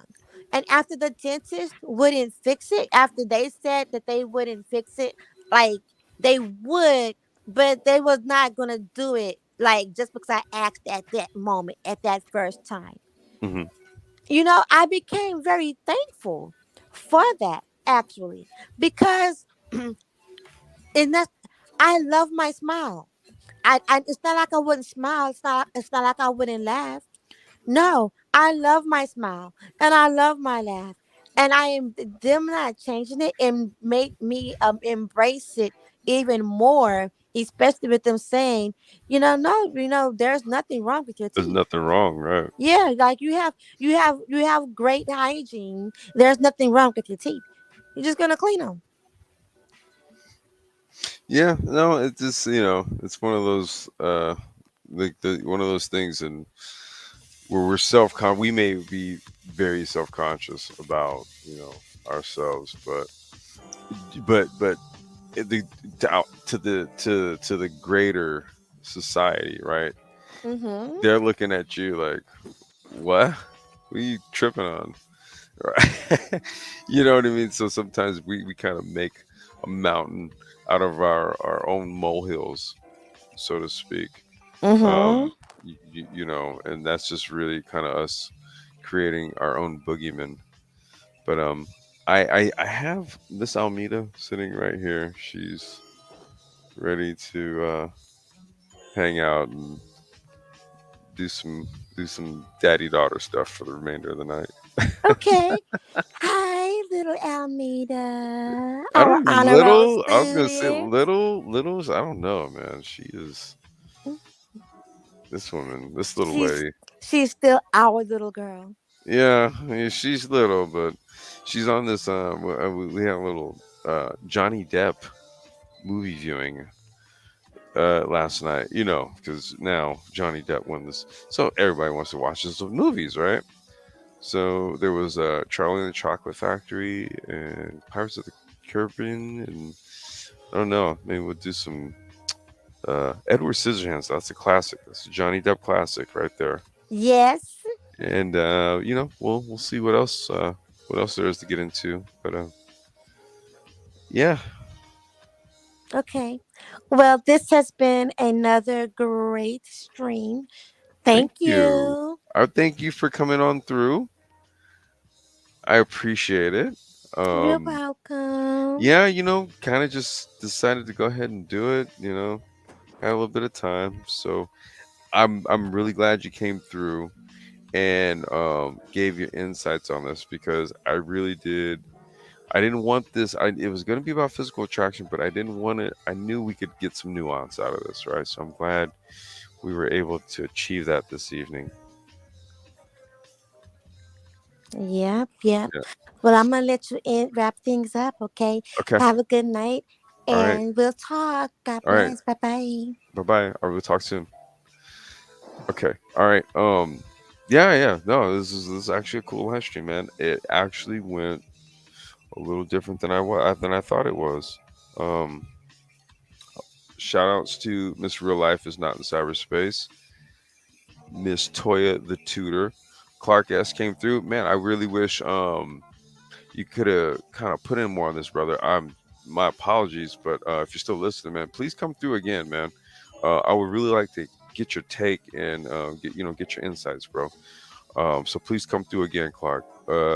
Miss Rainy Woman as well. Thank you so much for coming on through. Um, yeah, we're gonna go ahead and shut it down. So go ahead and like this and share it, and we will catch you guys on the next one. Peace.